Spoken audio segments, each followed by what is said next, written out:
हम लोग क्या करने वाले हैं कि जो AKTU के प्रीवियस ईयर इंपॉर्टेंट क्वेश्चन है उसके थ्रू ही हम देखने वाले हैं। एंटायर सिलेबस हम कवर करने वाले हैं, जिसमें आप देखेंगे यूनिट 3 का मेन सिलेबस है।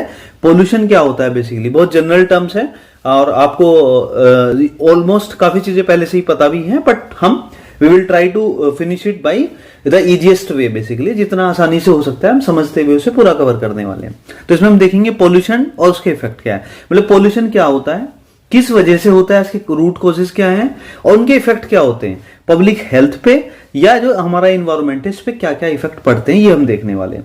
और स्पेसिफिक बात करें तो water pollution, air pollution, soil pollution, noise pollution and solid waste को कैसे मैनेज किया जाए जिससे उसके negative impacts on the environment as well as human health angle से देखा जाए तो वो कम से कम हो, ये हम इसमें कवर करने वाले हैं।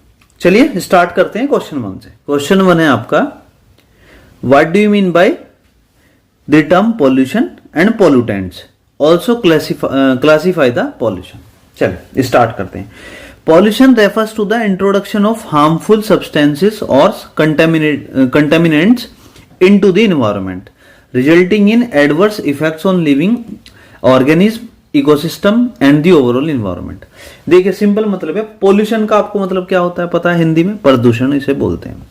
ठीक है, कोई भी चीज अगर दूषित हो जाए, खराब हो जाए, बेसिकली उससे क्रिएट हो जाता है प्रदूषण। अब वो किस टाइप का है ये हम बाद में बात करेंगे, यहाँ पे हम जनरल टर्म बात करेंगे सिर्फ पोल्यूशन की। Pollution refers to the introduction of कोई हार्मफुल सब्सटेंस या कंटेमिनेंट्स इन्वायरमेंट में अगर एंटर कर गया जिसकी वजह से उसके बहुत ही एडवर्स यानी कि निगेटिव इंपैक्ट आ रहे हैं किसी भी लिविंग बीइंग्स पे, ह्यूमन बीइंग्स पे, आपके एनिमल बीइंग्स पे, जो भी लिविंग बीइंग्स हैं। इकोसिस्टम जो हमारा पूरा का पूरा एनवायरनमेंट है जिसमें हर टाइप के आपके क्रिएचर्स, प्लांट्स, आपकी रिवर्स, लेक्स, आपकी एयर, ये जितनी भी सब कुछ चीजें हैं इकोसिस्टम का पार्ट है एंड दी ओवरऑल इन्वायरमेंट। तो पॉल्यूशन क्या हुआ, सिंपल अगर उसे हम डेफिनेशन में बोले, अगर कोई भी हार्मफुल सब्सटेंस या कंटेमिनेंट्स एनवायरनमेंट में आ जाए जिसकी वजह से निगेटिव इंपैक्ट पड़ना स्टार्ट हो जाए, that is called pollution. Right, समझ आ गया। These contaminants also referred as pollutants. इन्हें ही हम pollutants का नाम देते हैं। यानी कि pollution किस वजह से होता है, pollutants की वजह से। pollutants क्या होता है, कोई harmful substance या contaminants जो एटमोस्फेयर में, environment में मिक्स हो जाता है और जिसकी वजह से उससे निगेटिव इंपैक्ट आने स्टार्ट हो जाते हैं, दैट इज कॉल्ड pollutants। और इनकी वजह से जो होता है उसे बोलते हैं pollution। Perfect. It can take various forms and may include substances such as, कोई केमिकल हो सकता है, ये पोल्यूटेंट्स क्या है, कोई केमिकल हो सकता है, कोई पर्टिकुलेट मैटर्स हो सकता है, कोई नॉइज हो सकती है, हीट हो सकती है, लाइट हो सकती है। नॉइज होता है तो मतलब नॉइज अगर ज्यादा हो गई जिसकी वजह से प्रॉब्लम होनी स्टार्ट हो जाए, नॉइज पोल्यूशन बोलते हैं। अगर आपकी हीट है, हीट ज्यादा हो गई आपकी, उसकी वजह से टेम्परेचर ज्यादा बढ़ गया तो उसे हम थर्मल पोल्यूशन बोलते हैं। लाइट अगर ज्यादा हो जाती है, मान ली लाइट मीन्स कि जैसे आपकी एक्स्ट्रा में आपने लाइट जलाई हुई है, बहुत एक्सेस में लाइट चली है आपकी, तो उससे लाइट पोल्यूशन हो जाता है। इट इज द प्रेजेंस और occurrence of pollutants in the environment beyond a natural level. मतलब एक अप टू लेवल तक पोल्यूटेंट का होना तो एक्सेप्टेबल है, उसकी वजह से नेगेटिव इंपैक्ट नहीं पड़ रहा है। लेकिन अगर वो लेवल उसने उससे एक्सीड कर दिया, उस डिफाइंड रेंज से ज्यादा वो चला गया, तो उसकी वजह से नेगेटिव इंपैक्ट आना आपके स्टार्ट हो जाएगा and that will create the major issues specially regarding pollution which leads to degradation, disruption और imbalance of the ecological system. Pollution can occur in different environment including air. हाँ, जैसे कि हमने बात की, वो जनरल है basically, air pollution, water pollution, soil pollution, और आप अगर देखा जाए तो नॉइज और लाइट पोल्यूशन भी होता है। आगे पढ़ेंगे हम इसका कि टाइप्स ऑफ डिफरेंट पोल्यूशन क्या होते हैं, वो किस टाइप से, क्या उनके मेजर कॉजेज हैं, सब। ये बेसिक पोल्यूशन आपका हो गया। अब हम बात करते हैं पोल्यूटेंट्स की। पोल्यूटेंट्स क्या होता है, अभी हम एक बार तो देख चुके हैं पोल्यूटेंट्स क्या होता है, फिर भी एक बार देख लेते हैं। पोल्यूटेंट इज ए सब्सटेंस और agent that is introduce into the environment and causes the pollution. वही जो हमने ऊपर यहां पे पढ़ा है कि किसी भी हार्मफुल सब्सटेंस का अगर वो उसमें एनवायरनमेंट में मिक्स हो जाए और उसके निगेटिव इंपैक्ट आने स्टार्ट हो जाए, दैट इज कॉल्ड पोल्यूटेंट। और जो उसके इफेक्ट आ रहे हैं basically, that is called pollution. इस फिनोमेना को बोलते हैं पोल्यूशन, और जो इसके लिए रेस्पॉन्सिबल एजेंट है, जो भी है, उसे बोलते हैं pollutant. It can be A solid भी हो सकता है, लिक्विड हो सकता है, और गैसियस फॉर्म हो सकता है, that has harmful effects on the environment, that is called pollutant. Right, living organism और human health. Pollutants can come from natural sources और result from a human activity. या तो नेचुरली क्रिएट होते हैं या फिर ह्यूमन जो एक्टिविटीज हैं, जो मैन मेड एक्टिविटीज हैं, उनके थ्रू भी हो सकता है। कैसे, चलिए देखते हैं। अभी हमारा मेनली जो पोल्यूटेंट्स होते हैं, main types of pollutants are particulate matter होता है। पार्टिकुलेट मैटर जो सॉलिड या लिक्विड पार्टिकल्स होते हैं सस्पेंडेड इन द एयर, जो हमारी ये एयर है एटमॉस्फेरिक एयर, इसमें सॉलिड और लिक्विड पार्टिकल्स जो है उसमें बने हुए हैं बेसिकली, जैसे कि डस्ट, स्मोक, एरोसोल्स। एरोसोल्स क्या होता है बेसिकली, मिक्सचर किसका, मिक्सचर ऑफ गैस का और पर्टिकुलेट मैटर का जो मिक्सचर होता है उसे हम एरोसोल्स बोलते हैं। जैसे इसका एग्जांपल है गीजर स्टीम, फोग हो गया, ये हमारा पर्टिकुलर। तो ये टाइप ऑफ पोल्यूटेंट्स हम बात कर रहे हैं। एक तो पर्टिकुलेट मैटर हो गया, क्या होता है, सॉलिड या लिक्विड कोई पार्टिकल है जो कि एटमॉस्फेरिक एयर में है, जैसे कि डस्ट होती है, स्मोक होता है, धुआं होता है, या फिर आपका गीजर स्टीम या फोग वगैरह होता है। एक प्योर फॉर्म में गैसियस होते हैं, जैसे carbon monoxide, carbon dioxide, sulphur dioxide, nitrogen oxide, ozone. ये गैसियस फॉर्म में होते हैं जो एनवायरनमेंट में जाके मिक्स हो जाते हैं और उसकी वजह से हार्मफुल इफेक्ट होने स्टार्ट हो जाते हैं। That is why it is called pollutants, और ये गैसियस टाइप के। Pesticides and herbicides. Herbicides, pesticide आपको पता ही है कि जो दवाइयां छिड़कते हैं बेसिकली एग्रीकल्चर इंडस्ट्री में, केमिकल यूज कर रहे हैं। हर्बिसाइड भी वही है बेसिकली। हर्बिसाइड भी उसी टाइप का है कि जो अनवांटेड क्रॉप्स है वो नहीं उगे, उसके लिए एक टाइप की सॉर्ट ऑफ मेडिसिन ही है जो हम केमिकल की फॉर्म में स्प्रे करते हैं अपनी एग्रीकल्चर में। Chemicals used in agriculture to control pest, insects और वीड्स। वीड्स मतलब जो अनवांटेड प्लांट है वो ना उगे हमारी खेती में। अगर हमने मान लीजिए गेहूं या वीट का ही हमारा क्रॉप है तो वीट ही होना चाहिए, अदर देन वीट अगर कोई ग्रास वगैरह एक्स्ट्रा होता है तो उसे हटाने के लिए वो हम ये यूज करते हैं। रेडियो एक्टिव सब्सटेंसेज, जो रेडियो एक्टिव मटेरियल हैं, जैसे uranium, radon, caesium and plutonium, ये सब क्या है, रेडियो एक्टिव मटेरियल हैं बेसिकली। जब ये क्या इनमें कुछ रिएक्शन होती है उसकी वजह से जो पार्टिकल्स हैं, अगर वो atmospheric radio active particle substances अगर एनवायरनमेंट में जाके मिल जाएगा तो उसके बहुत ही लार्ज स्केल पे बड़े निगेटिव इंपैक्ट आने वाले हैं। राइट, ठीक है, ये वाला क्वेश्चन हमारा यहां तक। पोल्यूशन क्या होता है ये भी हमने देख लिया, और जो है पोल्यूटेंट्स क्या होता है ये भी देखा है। अब इसके बाद आता है थर्ड इसका पार्ट आपका, क्लासिफाई दी पोल्यूशन। प्रदूषण के कितने प्रकार हैं, तो एक्चुअली ये अलग अलग टाइप से हम इसे क्लासिफाई करते हैं।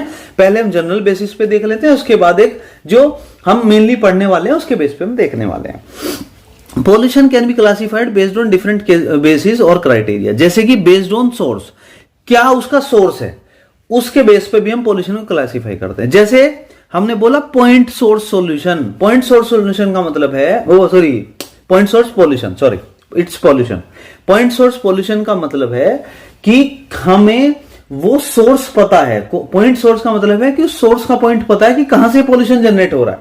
समझ में आया? तो सिंगल पॉइंट ऑफ सोर्स जो हमें पता होता है इसे बोलते हैं पॉइंट सोर्स पोल्यूशन।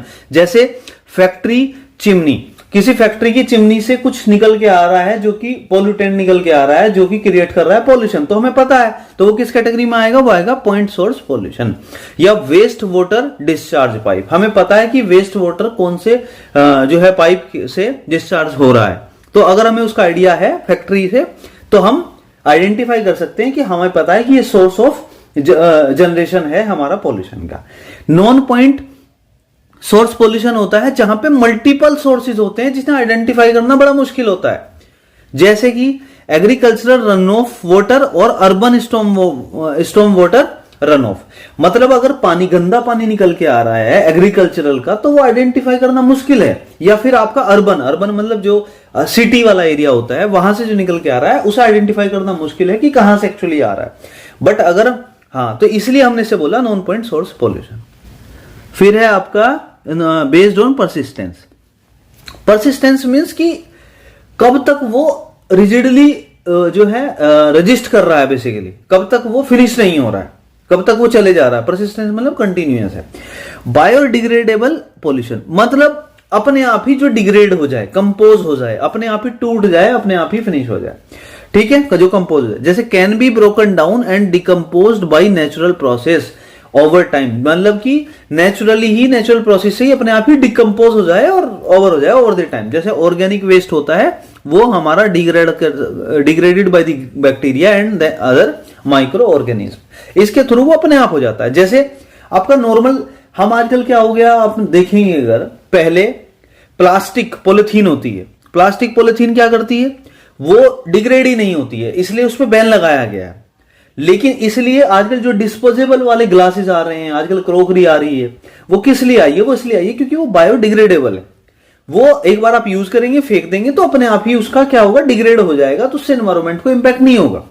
लेकिन प्लास्टिक को बैन किया गया है क्योंकि वो वापस से डिग्रेड नहीं होती है, वो 10, 20, 50 साल, 100 साल तक चलती रहती। अब उससे तो क्या होगा, एनवायरमेंट को प्योर फॉर्म में उसे नुकसान ही होने वाला है। Non biodegradable pollution can not be easily broken down by the natural process, जैसे प्लास्टिक होता है या हैवी मेटल होते हैं हमारे, ये इस कैटेगरी में आते हैं। फिर आता है थर्ड हमारा based on the impact. Impact मतलब किस फॉर्म में उसका इम्पैक्ट है एनवायरमेंट पे, और जो एनवायरमेंट में लिविंग बींग्स हैं उसके बेस पे बोला गया। पहला है प्राइमरी पॉल्यूशन। प्राइमरी पॉल्यूशन हमेशा याद रखना वो है जो डायरेक्ट रिलीज होता है pollutants into the environment in A harmful और टॉक्सिक फॉर्म। मतलब कोई पोल्यूटेंट जनरेट हुआ और वो एनवायरमेंट में जाके चला गया, जिसका बहुत ही हार्मफुल और टॉक्सिक जो है रिजल्ट आने वाला है, उसे बोलते हैं प्राइमरी पॉल्यूशन। जैसे इसके एग्जांपल देखते हैं, carbon monoxide from vehicle exhaust and industrial. तो इंडस्ट्री से जो एमिट हो रहा है और जो व्हीकल्स हैं उनका जो एग्जॉस्ट है उसमें डायरेक्टली कार्बन मोनोऑक्साइड आता है और एनवायरमेंट में मिल जाता है, ये अपने आप में हार्मफुल है क्योंकि इसका डायरेक्ट रिलीज है, बेसिकली डायरेक्ट रिलीज हो रहा है एनवायरमेंट में, तो ये इस किस कैटेगरी में आएगा, प्राइमरी पॉल्यूशन।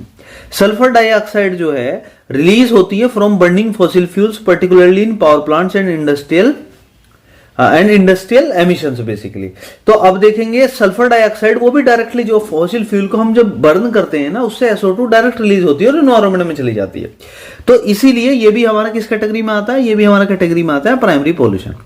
सिमिलरली अगर हम देखेंगे particulate matter PM such as dust, smoke and soot. Soot is nothing but chimney waste जो होता है emitted from the construction site, factory and fire. ये सब भी क्या होता है, डायरेक्टली कहां पे एक्सपोज हो रहे हैं, डायरेक्टली इन्वायरमेंट में जा रहे हैं, क्रिएट हो रहे हैं और डायरेक्टली कहां जा रहे हैं, इन्वायरमेंट में, इसलिए प्राइमरी पॉल्यूशन हम इसे बोल रहे हैं। नाइट्रोजन डाइऑक्साइड यानी कि नाइट्रोजन जो ऑक्साइड्स हैं बेसिकली, अगर डाई होगा तो 2 लग जाएगा, ट्राई हो जाएगा तो 3 लग जाएगा। नाइट्रोजन ऑक्साइड्स भी produced by the vehicle engine and combustion process, वो भी डायरेक्टली प्रोड्यूस होती है, एनवायरमेंट में चली जाती है। अब इस चीज को समझो, प्राइमरी पॉल्यूशन का मतलब ये हुआ पोल्यूटेंट डायरेक्टली रिलीज हो रहा है किसी भी प्रोसेस से और वो सीधा एनवायरमेंट में चला जा रहा है और हमें पता है वो हार्मफुल है, उसे बोलते हैं हम क्या, प्राइमरी वाला।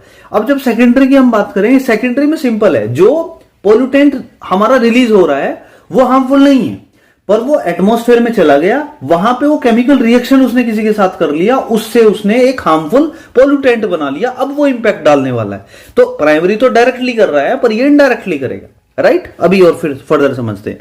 Formation of pollutants through chemical reactions in atmosphere involving primary pollutants and other atmospheric components like sunlight, water vapor and other reactive substance। मतलब कोई पोल्यूटेंट है जो रिलीज हुआ, एटमॉस्फेयर में गया, पर एटमॉस्फेयर में आपके पास सनलाइट, वाटर वेपर और अदर कोई रिएक्टिव सब्सटेंस थी, उसके साथ उसने रिएक्ट कर लिया, अब उसने बना लिया हार्मफुल पोल्यूटेंट। उस पोल्यूटेंट का अब आने वाला नेगेटिव इंपैक्ट, दैट्स व्हाई इसे हमने बोला सेकेंडरी पॉल्यूशन। प्राइमरी पॉल्यूशन नहीं बोला हमने, इसे सेकेंडरी पॉल्यूशन बोला क्योंकि जो पोल्यूटेंट है वो डायरेक्टली मेन पोल्यूटेंट रिलीज नहीं हुआ जो हार्मफुल था, उसने केमिकल रिएक्शन करके बनाया एनवायरमेंट में जाके। कैसे, कि वहां पे सनलाइट अवेलेबल है, वाटर वेपर है, तो कुछ केमिकल जो रिएक्टिव आइटम्स है उनके साथ उसने रिएक्ट कर लिया और केमिकल रिएक्शन के थ्रू ये जनरेट कर दिया।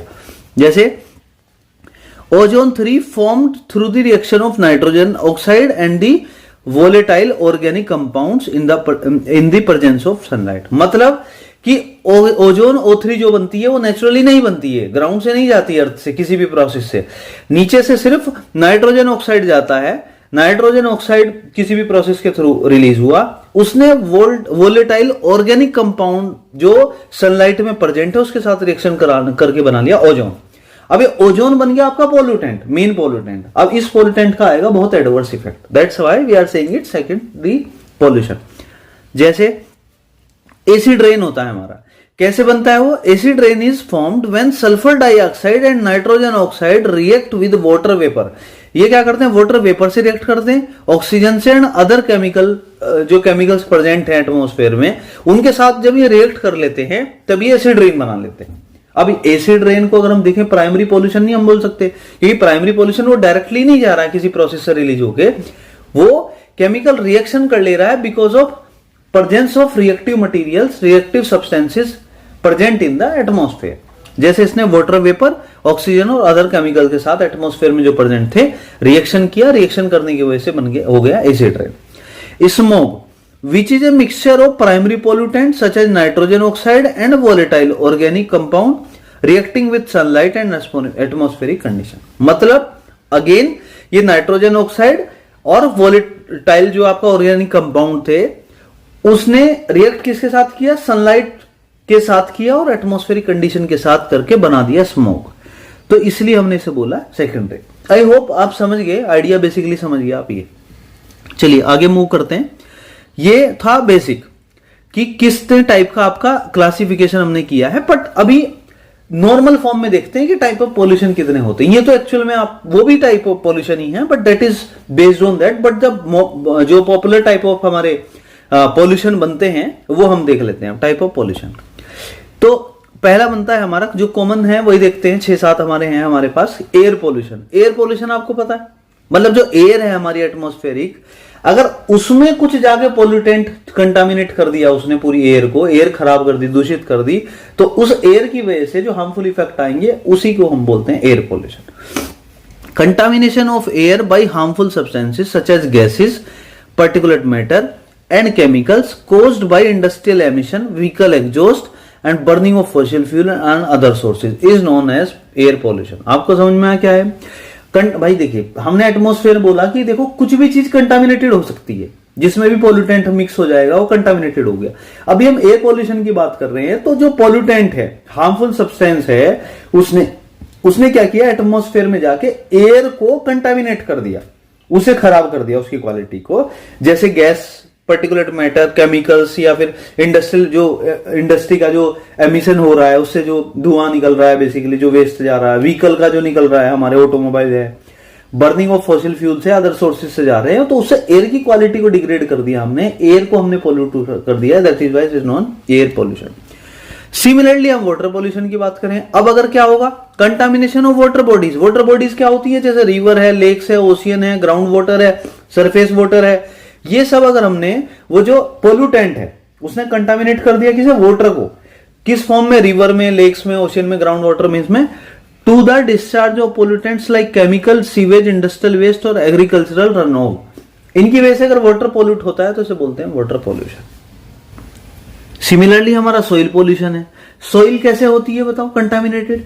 जैसे टॉक्सिक सब्सटेंस, हम फर्टिलाइजर यूज करते हैं, पेस्टिसाइड यूज करते हैं, हैवी मेटल्स होता है, इंडस्ट्री का वेस्ट है, वो सॉइल में जाके मिक्स होता है, तो उससे क्या होता है, सॉइल की फर्टिलिटी, सॉइल की क्वालिटी पूरी खराब हो जाती है, जिसकी वजह से हमारा पोल्यूट हो जाती है सॉइल, जो निगेटिवली इंपैक्ट करती है फर्टिलिटी एंड जो प्रोडक्टिविटी ऑफ दिस हमारा सॉइल होता है। तो इसलिए हम इसे बोलते हैं, क्या बोलते हैं, सॉइल पोल्यूशन।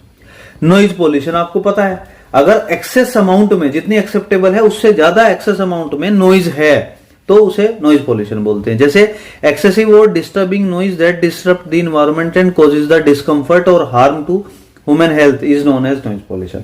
सोर्सेज में ट्रैफिक नॉइज हो सकता है, कंस्ट्रक्शन कोई एक्टिविटी हो रहा है, मशीन चल रही है, उसकी बहुत तेज आवाज आ रही है तो वो भी नॉइज पोल्यूशन है।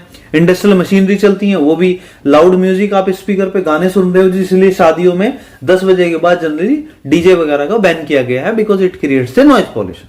चलिए 5th पॉइंट देखते हैं। अब आता है हमारा लाइट पोल्यूशन। लाइट पोल्यूशन मतलब जो हमने एक्सेस अमाउंट में लाइट, आपने एक्सेसिव और misdirected artificial lighting that causes unwanted illumination and affect the ecosystem, wild life behaviour, human sleep pattern and astronomical observation. जैसे शादी वगैरह में आप वीडियोग्राफी करते हैं, वीडियो बनाते हैं, तो हेलोजन लाइट का यूज होता है। अब अगर उसे आप परमानेंट ऐसे लाइटिंग का सिस्टम यूज करेंगे तो उससे भी लाइट पोल्यूशन क्रिएट हो जाएगा, क्योंकि वो पूरे इकोसिस्टम को, एनवायरनमेंट को इनबैलेंस कर देगी। उसकी वजह से wild life, human sleep pattern, ये सब पूरे तरह से इफेक्ट हो जाएंगे। थर्मल पोल्यूशन, जहां भी वर्ड थर्मल आएगा इसका मतलब है टेम्परेचर की बात कर रहा है। तो मतलब जहां भी जैसे ही इंक्रीज इन वाटर और air temperature due to release of heated effluents from the industrial process, जो इंडस्ट्री में प्रोसेस चल रहा है, फर्नेस में काम चल रहा है इंडस्ट्री के, उसका जो वेस्ट जा रहा है, बेसिकली जो उसमें बहुत हाई टेम्परेचर होता है तो वो एनवायरमेंट में जाएगा, उसके भी एयर को, या अगर वो नीचे जाएगा ग्राउंड वाटर पर मिक्स होता है जाके, अगर आप हाई टेम्परेचर का कोई वेस्ट है तो उससे क्या होगा, टेम्परेचर बढ़ जाएगा इन वाटर या एयर।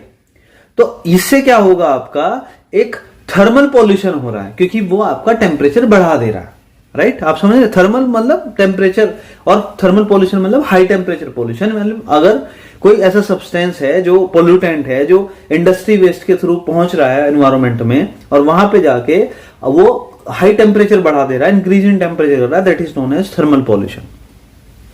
रेडियो एक्टिव पॉल्यूशन, जो रेडियो एक्टिव मटीरियल्स होते हैं वो यूटिलाइज किए जाते हैं, हमारा जैसे न्यूक्लियर पावर प्लांट है तो उनके लिए क्या होता है, contamination of environment by radioactive substances often from nuclear accident, improper handling of radioactive material posing risk to human health and ecosystem. जैसे कि अगर हमारा कोई न्यूक्लियर पावर प्लांट है उसमें न्यूक्लियर मटेरियल का यूज हो रहा है, अगर उसे आप प्रॉपर से हैंडल नहीं कर पाए, कोई भी मिस यूज हुआ या फिर आपने यूज करते हुए हल्की सी भी एरर कर दी तो उसकी वजह से उसका जो इंपैक्ट आएगा वो पूरे एनवायरमेंट को बस्ट आउट कर देगा basically, that will create a huge problem for human health and all. तो ये बहुत रिस्की होता है, तो इसे बोलते हैं हम रेडियो एक्टिव पॉल्यूशन, राइट। चलिए आगे बढ़ते हैं, ये हमने कर लिया। अभी फर्स्ट क्वेश्चन हमारा ओवर हो गया, सेकंड क्वेश्चन हम देखते हैं, दैट इज अगेन है इंपॉर्टेंट क्वेश्चन क्योंकि ये बेसिक बताएगा आपको कि एक्चुअली हो क्या रहा है, पॉल्यूशन कैसे होता है। पॉल्यूशन क्या होता है हमने समझ लिया, क्लासिफिकेशन भी समझ लिया। पॉल्यूशन हमें देखना है कि कारण क्या है, क्या क्या कॉजेज हैं इसके, क्या क्या इसके इफेक्ट होते हैं हमारे ऊपर, एनवायरमेंट के ऊपर, और लास्ट में हम देखने वाले हैं कि कैसे हम इसे प्रिवेंशन दे सकते हैं। जैसे कॉजेज ऑफ पॉल्यूशन देखना है along with its impact, human health पे भी देखना है और इन्वायरमेंट पे भी देखना है, और प्रिवेंटिव मेजर्स देखने हैं कि हम ऐसे किसे कैसे, प्रिवेंटिव मेजर्स बोल सकते हैं या फिर हम इसे कंट्रोल बोल सकते हैं कि हम इसे कैसे कंट्रोल कर सकते हैं पॉल्यूशन, राइट। ठीक है, चलिए देखते हैं। Pollution is caused by A variety of human activities and natural process. बिल्कुल, जो नेचुरल प्रोसेस हो रहा है उसकी वजह से भी होता है, लेकिन ये फिर भी क्वांटिटी कम है, लेकिन जो ह्यूमन एक्टिविटी है इसकी क्वांटिटी बहुत ज्यादा है। ह्यूमन एक्टिविटीज की वजह से बहुत ज्यादा पॉल्यूशन आजकल हो गया, जिसकी वजह से बहुत ज्यादा प्रॉब्लम्स आ रही हैं, बीमारियां हो गई हैं, बहुत इश्यूज हो गए। Human activities are the primary contributor to most type of pollution. ठीक है, पहला कॉजेज क्या है, इंडस्ट्रियल एक्टिविटीज। अभी आप ध्यान से समझना इस चीज को, ये समझ लेंगे तो समझ लेना आप धीरे धीरे ऑलमोस्ट पूरा ही सिलेबस और ये पूरी यूनिट ही आपको समझ आ जाएगी अगर ये आप एक क्वेश्चन समझ लेते हैं अच्छे से। तो इंडस्ट्रियल एक्टिविटीज, तो इंडस्ट्रियल एक्टिविटीज क्या है, emission from factories and industrial facilities release the pollutants into the air. बिल्कुल पता है, जो इंडस्ट्री में कुछ भी काम चल रहा है तो हमें पता है कि उससे जो एमिशन हो रहा है, उससे जो निकल रहा है, उसका वेस्ट जो है वो सीधा सीधा एनवायरमेंट में जा रहा है, तो किसे पोल्यूट कर रहा है, एयर को पोल्यूट कर रहा है। जैसे पर्टिकुलेट मैटर रिलीज करता है, सल्फर डाइऑक्साइड भी रिलीज होती है उसमें, नाइट्रोजन ऑक्साइड भी रिलीज होती है और वोलेटाइल ऑर्गेनिक कंपाउंड भी रिलीज होते हैं। तो ये रिलीज होके कहां जाते हैं, इंडस्ट्री से ये जाते हैं एनवायरमेंट में।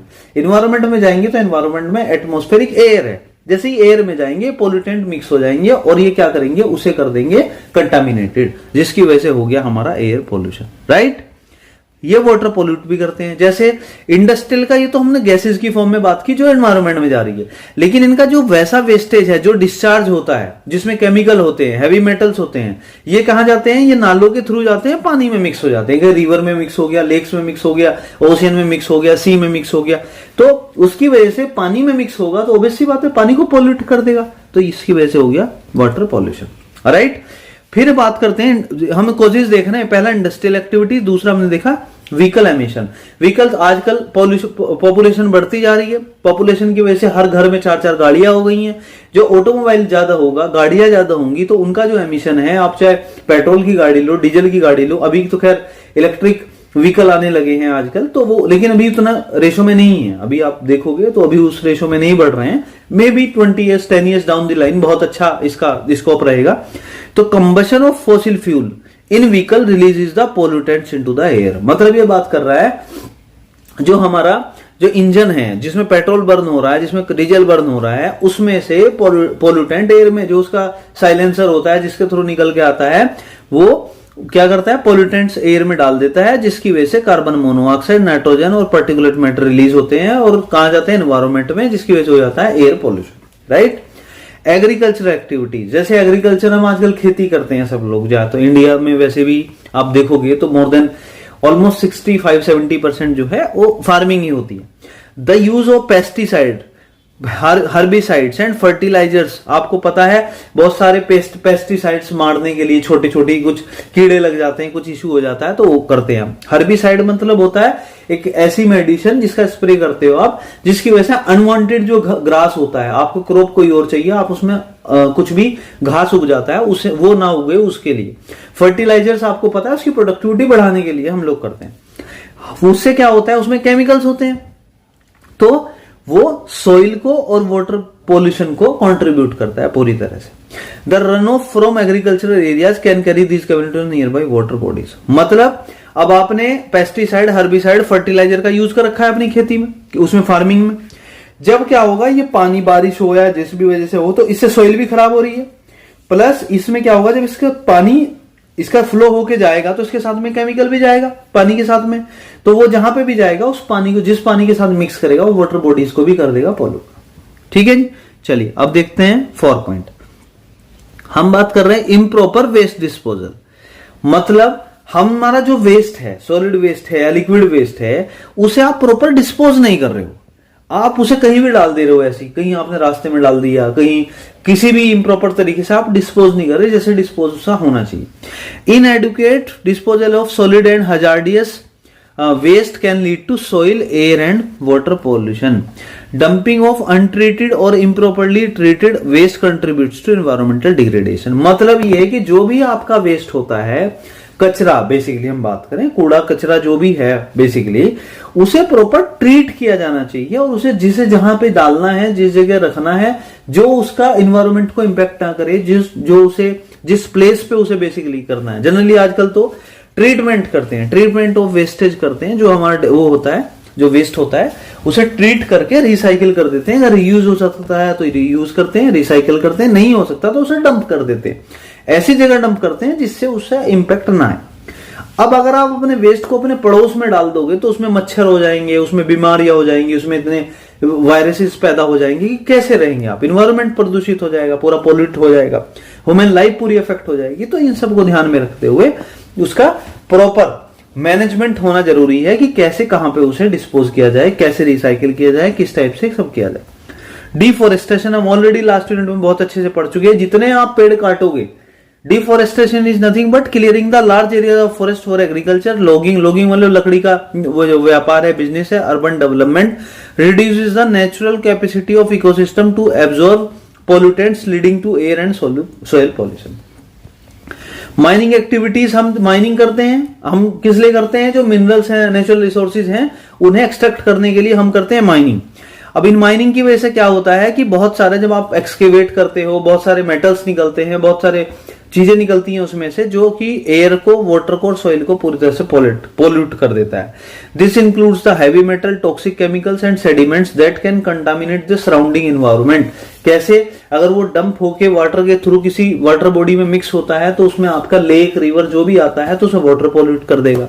जिस सोइल पे, जिस पर्टिकुलर अर्थ पे वो फ्लो कर रहा है, जहां पे आप पूरा मैनेजमेंट, पूरा माइनिंग एक्टिविटी कर रहे हो, उसकी आपकी सोइल की प्रोडक्टिविटी खराब कर देगा। प्लस जो उसके रिलीज होंगी गैसेस, उससे वो एनवायरमेंट में जाएंगी तो वो आपको एयर पोल्यूट कर देगी। कंस्ट्रक्शन एक्टिविटीज, आजकल इंफ्रास्ट्रक्चर चल रहा है, कहीं बुलेट ट्रेन का काम चल रहा है, हाईवे का काम चल रहा है, स्टेट हाईवे का काम चल रहा है, टाउनशिप है, बड़ी बड़ी बिल्डिंग बन रही हैं, तो कंस्ट्रक्शन एक्टिविटी भी डायरेक्टली इंपैक्ट करती हैं किसे, एनवायरमेंटल पॉल्यूशन को। जैसे can generate the dust, dust आएगी तो कहां जाएगी, डस्ट एंड पर्टिकुलेट मैटर, वो सारा एयर में जाएगा, एटमॉस्फेयर में, वो कर देगा एयर के pollute. Improper handling of construction waste can lead to environmental pollution. अगर जो कंस्ट्रक्शन का वेस्ट है आपने ऐसे ही उसे छोड़ दिया तो वो सोइल पोल्यूट भी कर सकता है, वाटर पोल्यूट भी कर सकता है पूरा। ऑयल स्पिल्स, ऑयल स्पिल्स का मतलब है कहीं पे एक्सीडेंट हुआ, मान लीजिए accident spills during oil exploration. हम क्या करते हैं कि ऑयल को एक्सप्लोर कर रहे हैं, आप खैर अभी शायद उतना नहीं जानते होंगे कि ऑयल का एक्सप्लोरेशन होता है जहां पे हमें पता चले कि ऑयल है, मान लीजिए अर्थ के नीचे किसी जगह हाइड्रोकार्बन है बेसिकली प्रेजेंट है, सर्वे होता है पहले, फिर बड़ा सा सेटअप लगाया जाता है, उसके थ्रू हम क्या करते हैं, एक्सप्लोर करते हैं ऑयल को निकालते हैं, फिर उसे ट्रांसपोर्ट करते हैं, और फिर जो है हम उसे ट्रांसपोर्ट करके मतलब उसमें रिफाइनरी में जाता है, केमिकल बाई प्रोडक्ट बनते हैं उसके, और फिर उसे हम सेल करते हैं। इस टाइप से प्रोसेस रहता है। तो extraction can contaminate the ocean and water bodies. अगर गलती से एक्सप्लोरेशन के टाइम पे कोई एक्सीडेंट हो गया, वो तेल पूरा फैल गया आपका, मतलब स्पिल्स हो गया बेसिकली, तो उसकी वजह से पूरा ओशियन जो वाटर बॉडी था उसमें अगर ऑयल मिक्स हो गया, इट मीन्स की दैट विल क्रिएट सम जो है सीरियस प्रॉब्लम्स। तो जो मरीन लाइफ होती है, जो पानी में रहने वाले लोग, जीव जंतु हैं बेसिकली, जो क्रिएचर्स हैं, जो फिशेस हैं, जो बहुत सारे जो लिविंग बींग्स जो वहां पे रहते हैं, उसे मरीन लाइफ बोलते हैं बेसिकली, एक्वेटिक लाइफ बोलते हैं।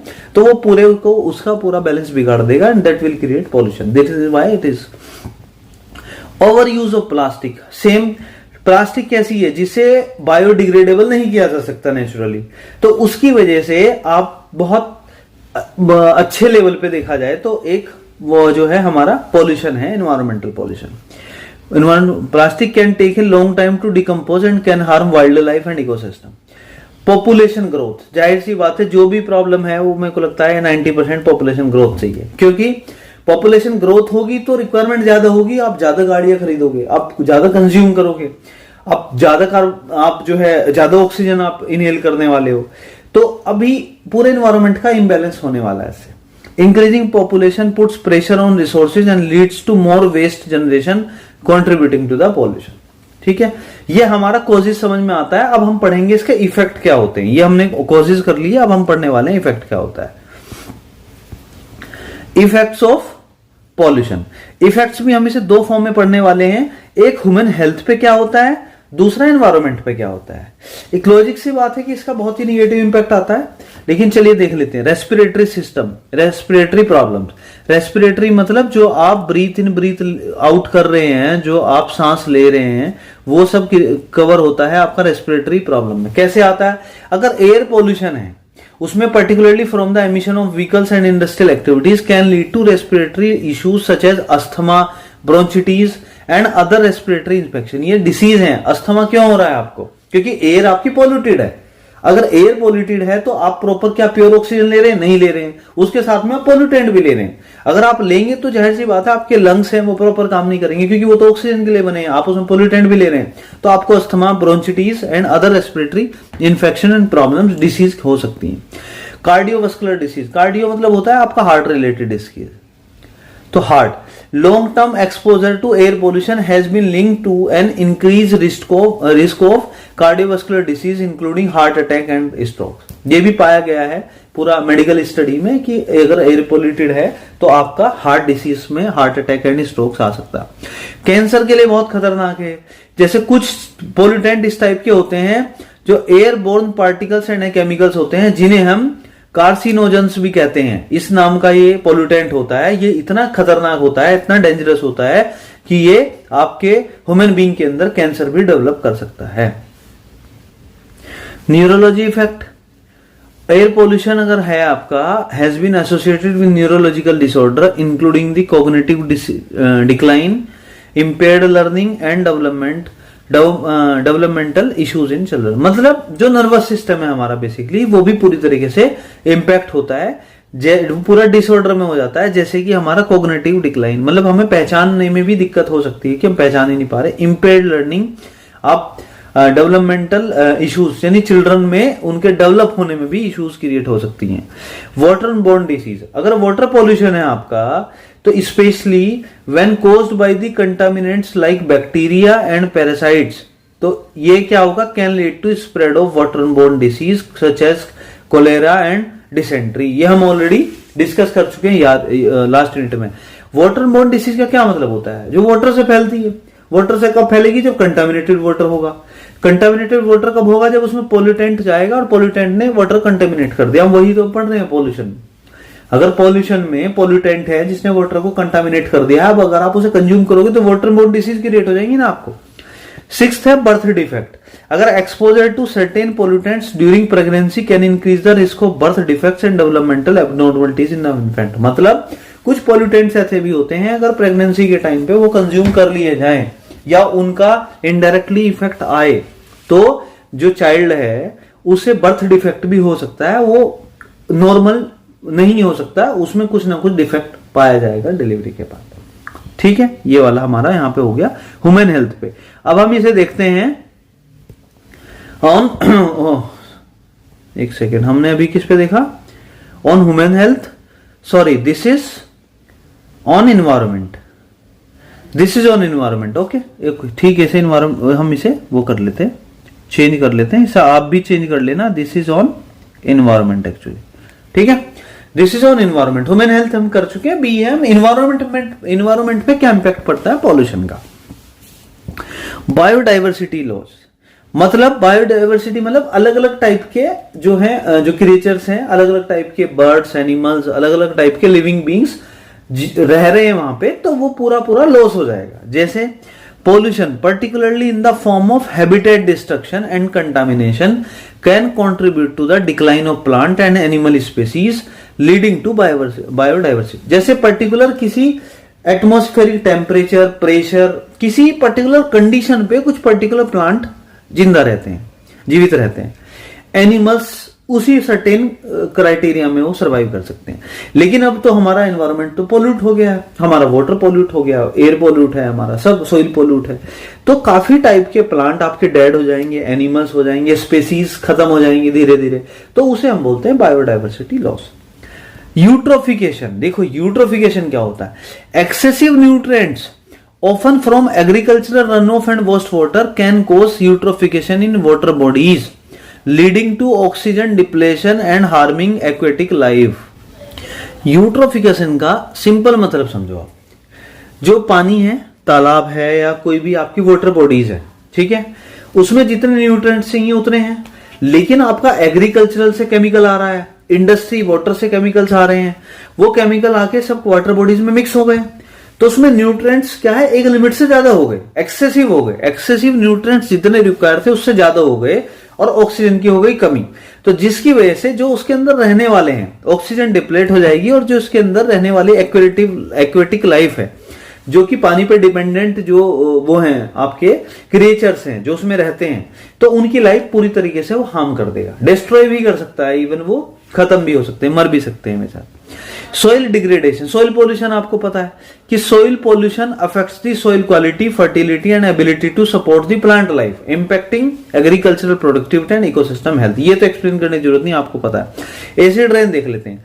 एयर पोल्यूशन अगर आपका है, पर्टिकुलरली अगर sulphur dioxide and nitrogen oxide जो है, इनकी वजह से आपका जो एटमॉस्फेयर में जो पोल्यूटेंट बना है, can lead to acid rain damaging the soil, water bodies and vegetation. Acid rain आपकी होगी और जिसकी वजह से आपकी सॉइल, वाटर बॉडीज जितनी भी हो और वेजिटेशन, जो भी आप वेजिटेशन कर रहे हैं वो सब उस पर इंपैक्ट हो जाएगा।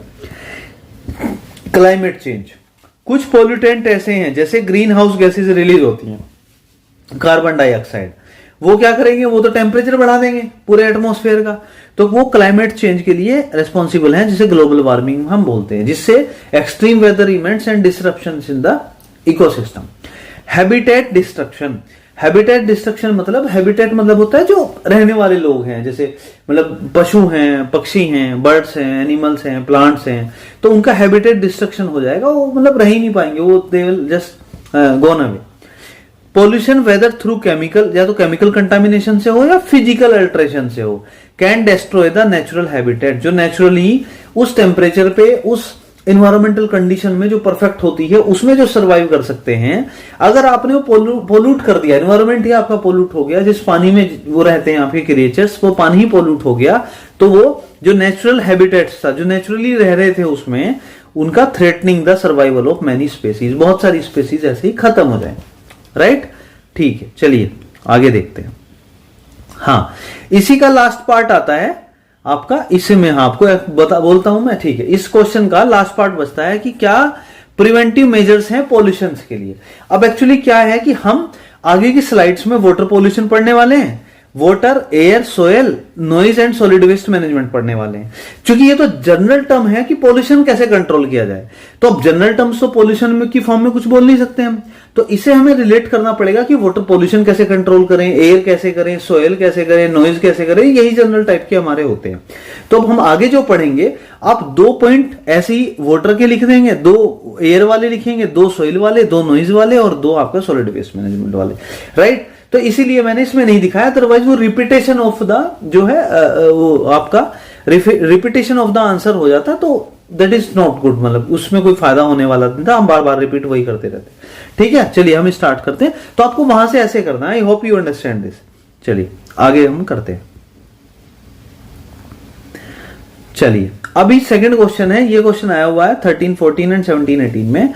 What do you mean by water pollution? Water pollution क्या होता है? वैसे अभी हम थोड़ा स्पीड से करेंगे क्योंकि आपको ऑलरेडी समझ आ चुका है कि हमने क्या करना है, क्या क्या एक्चुअली इसका मतलब है, क्या हमने लिखना है, आपको अच्छे से समझ में आ गया। इसका कॉजेज क्या है या सोर्सेज क्या है वो बताने हैं, इसके इफेक्ट्स और कंट्रोल मेजर्स क्या है, इसके क्या इफेक्ट होते हैं और इससे हमें कैसे कंट्रोल कर सकते हैं। ठीक है, चलिए वाटर पॉल्यूशन क्या होता है? Water pollution refers to the contamination और degradation of water bodies such as river, lakes और ocean, ground water and even sources of drinking water. मतलब पोल्यूशन आपको समझ में आया कि पोल्यूटेंट ने क्या किया, अपने पोल्यूटेंट ने हार्मफुल इफेक्ट डाला जो एटमॉस्फेयर में जाके मिल गया, एनवायरनमेंट में, उसने हार्मफुल इफेक्ट डाला लिविंग बीइंग पे और सब पे। ठीक है, जो लिविंग बीइंग है, इकोसिस्टम पे, आपका एनवायरनमेंट पे इफेक्ट डाला, उसे पोल्यूशन, वो अपने पोल्यूटेंट बोला, और जो ये फिनोमिना है सो पोल्यूशन बोला। वाटर पोल्यूशन क्या मतलब है कि अब एयर में नहीं जाएगा, वो बेसिकली क्या करेगा, वो वेस्ट जो है, जो कंटामिनेशन होगा उसका पोल्यूटेंट की वजह से, वो वाटर बॉडी में होगा, पीने का पानी हो या लेक का पानी हो, आपका रिवर का पानी हो, ओशन का है, तो उसे बोलते हैं water pollution. Water pollution refers to the contamination और degradation of water bodies such as river, lakes, oceans, ground water and even source of drinking water. It occurs when harmful, जब हार्मफुल सब्सटेंस, जिसे हम pollutant कहते हैं, are introduce into these water sources making them unsuitable for their intended use. यानी कि जिस use के लिए वो पानी था, जो वाटर था, उसमें पोल्यूटेंट मिक्स हो गया, उसे वाटर पोल्यूशन कर दिया, तो अब उसके यूज के लिए वो रहा ही नहीं, क्योंकि वो हार्मफुल इफेक्ट डाल देगा। And posing risk to the environment, aquatic life and human health, इसे हम बोलते हैं वाटर पॉल्यूशन। राइट, इतना हो गया। अभी हम इसके देखते हैं क्या कॉज हैं, क्या मतलब इसके सोर्सेज हैं या क्या इसके मेन कॉज हैं वाटर पॉल्यूशन के। डोमेस्टिक वेस्ट वाटर, अब हमारे घर का हमने क्या किया, जो वेस्ट वाला पानी है, we are not talking about the good quality water, वो तो हम पी ही रहे हैं। इसके अलावा एक होता है वेस्ट वाटर, जो घर का वो होता है, उसे प्रॉपर्ली ट्रीट होना चाहिए, तभी तो हमारे सिस्टम लगे होते हैं। आपने देखा होगा पूरा रिसाइकलिंग प्रोसेस लगा होता है, कि प्लांट लगे होते हैं, कि जो पानी, जैसे आप देखोगे जो मॉल्स में जाते हो आप, तो मॉल्स में क्या होता है कि जो पानी नीचे वेस्ट जा रहा है वो वापस फिल्टर होकर ऊपर आता है, वो फिर दूसरे यूज में यूज हो रहा है, तो पानी को वेस्ट नहीं करते हैं। लेकिन अगर आप उस पानी को जो जा रहा है उसे ट्रीट नहीं करोगे, उसे वापस से फिल्टर करके उसे सही नहीं करोगे, तो वो कहीं पे भी जाके मिक्स करेगा गंदा पानी, तो वो वाटर पॉल्यूशन क्रिएट कर देगा। इम्प्रॉपरली ट्रीटेड और untreated sewage and waste water from the household, commercial establishment and urban areas can contaminate the water sources. It can contain harmful, जिसमें बैक्टीरिया हो सकते हैं, वायरस हो सकते हैं, पैथोजेंस हो सकते हैं, न्यूट्रिएंट्स हो सकते हैं एंड केमिकल्स हो सकते हैं, जिसकी वजह से ह्यूमन हेल्थ को और एक्वेटिक जो लाइफ है, इकोसिस्टम है, उसे पूरे का पूरा खत्म, बर्बाद कर सकता है। इंडस्ट्रियल एक्टिविटीज, ये तो आपको पता है, इंडस्ट्रियल एक्टिविटीज हर चीज में ही आने वाला है, क्योंकि इसकी वजह से तो सब कुछ ही होता है। इंडस्ट्रियल एक्टिविटीज की वजह से फायदे भी हैं, पर इससे पोल्यूशन में बहुत बड़ा इसका जो है रोल प्ले करता है।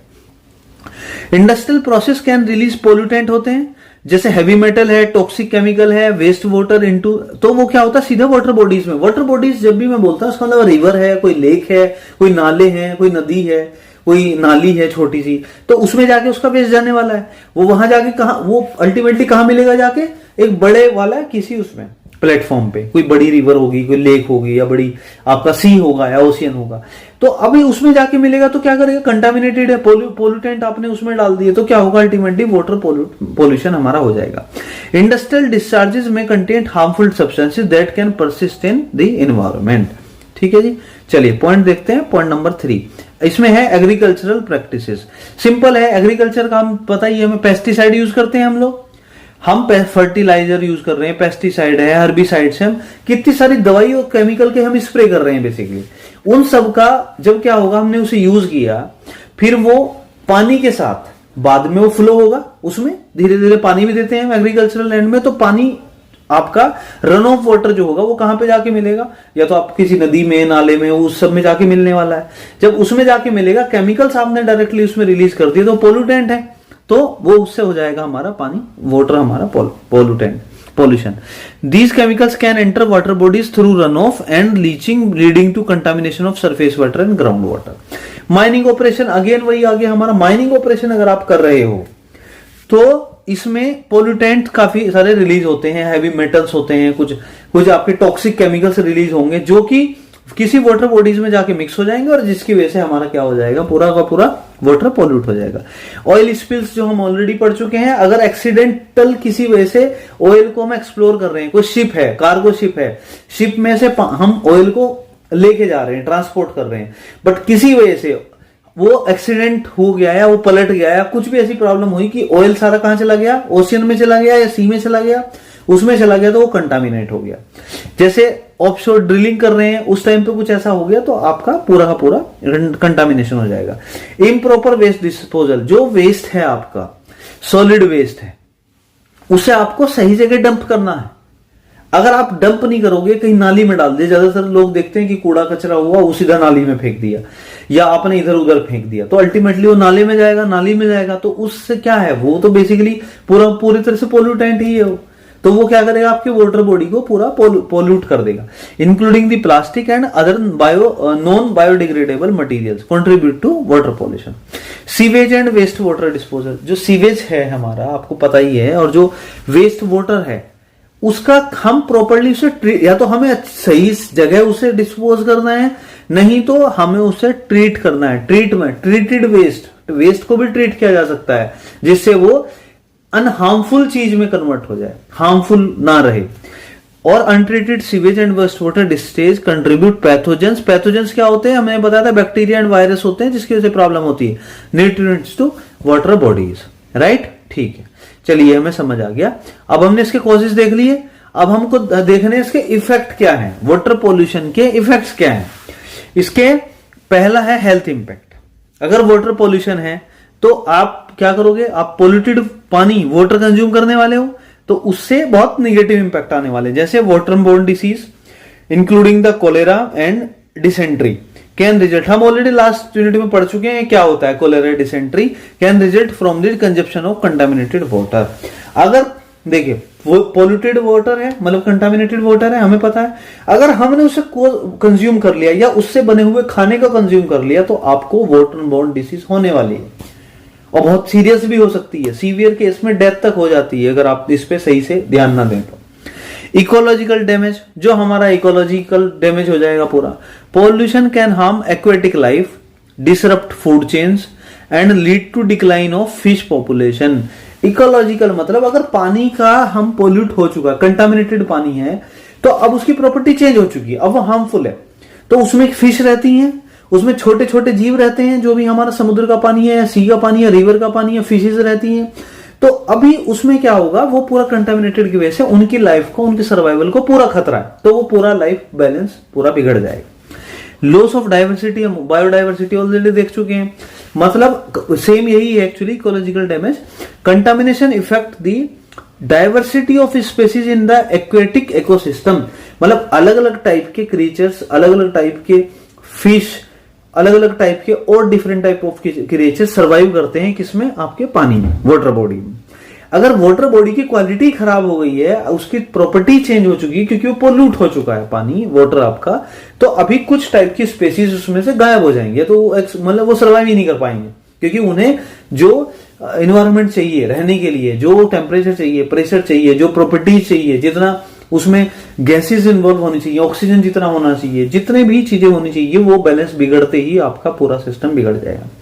यूट्रोफिकेशन हम ऑलरेडी देखते हैं, एक्सेसिव जो न्यूट्रिएंट्स हैं हमारे, जो एग्रीकल्चरल से आ रहे हैं या कहीं से आपके इंडस्ट्री वेस्ट के थ्रू आ रहे हैं, वो एक्सेसिव न्यूट्रिएंट्स, अगर आपके न्यूट्रिएंट्स जो है उसमें पानी वाटर बॉडी में हो गए, तो अगेन जो एक्वेटिक ऑर्गेनिज्म हैं, जो रहने वाले लोग हैं, वो रहने वाले क्रिएचर्स हैं बेसिकली, किसमें, उसमें पानी में, वाटर बॉडी के अंदर, उनके लिए ऑक्सीजन की कमी हो जाएगी, क्योंकि अगर न्यूट्रिएंट्स एक्सेसिव हो गए तो ऑक्सीजन डिप्लेशन हो जाएगा, कम हो जाएगा, और जिसकी वजह से क्या होगा, जो एक्वेटिक ऑर्गेनिज्म है वो उनका सर्वाइव करना मुश्किल हो जाएगा, and they will be dead.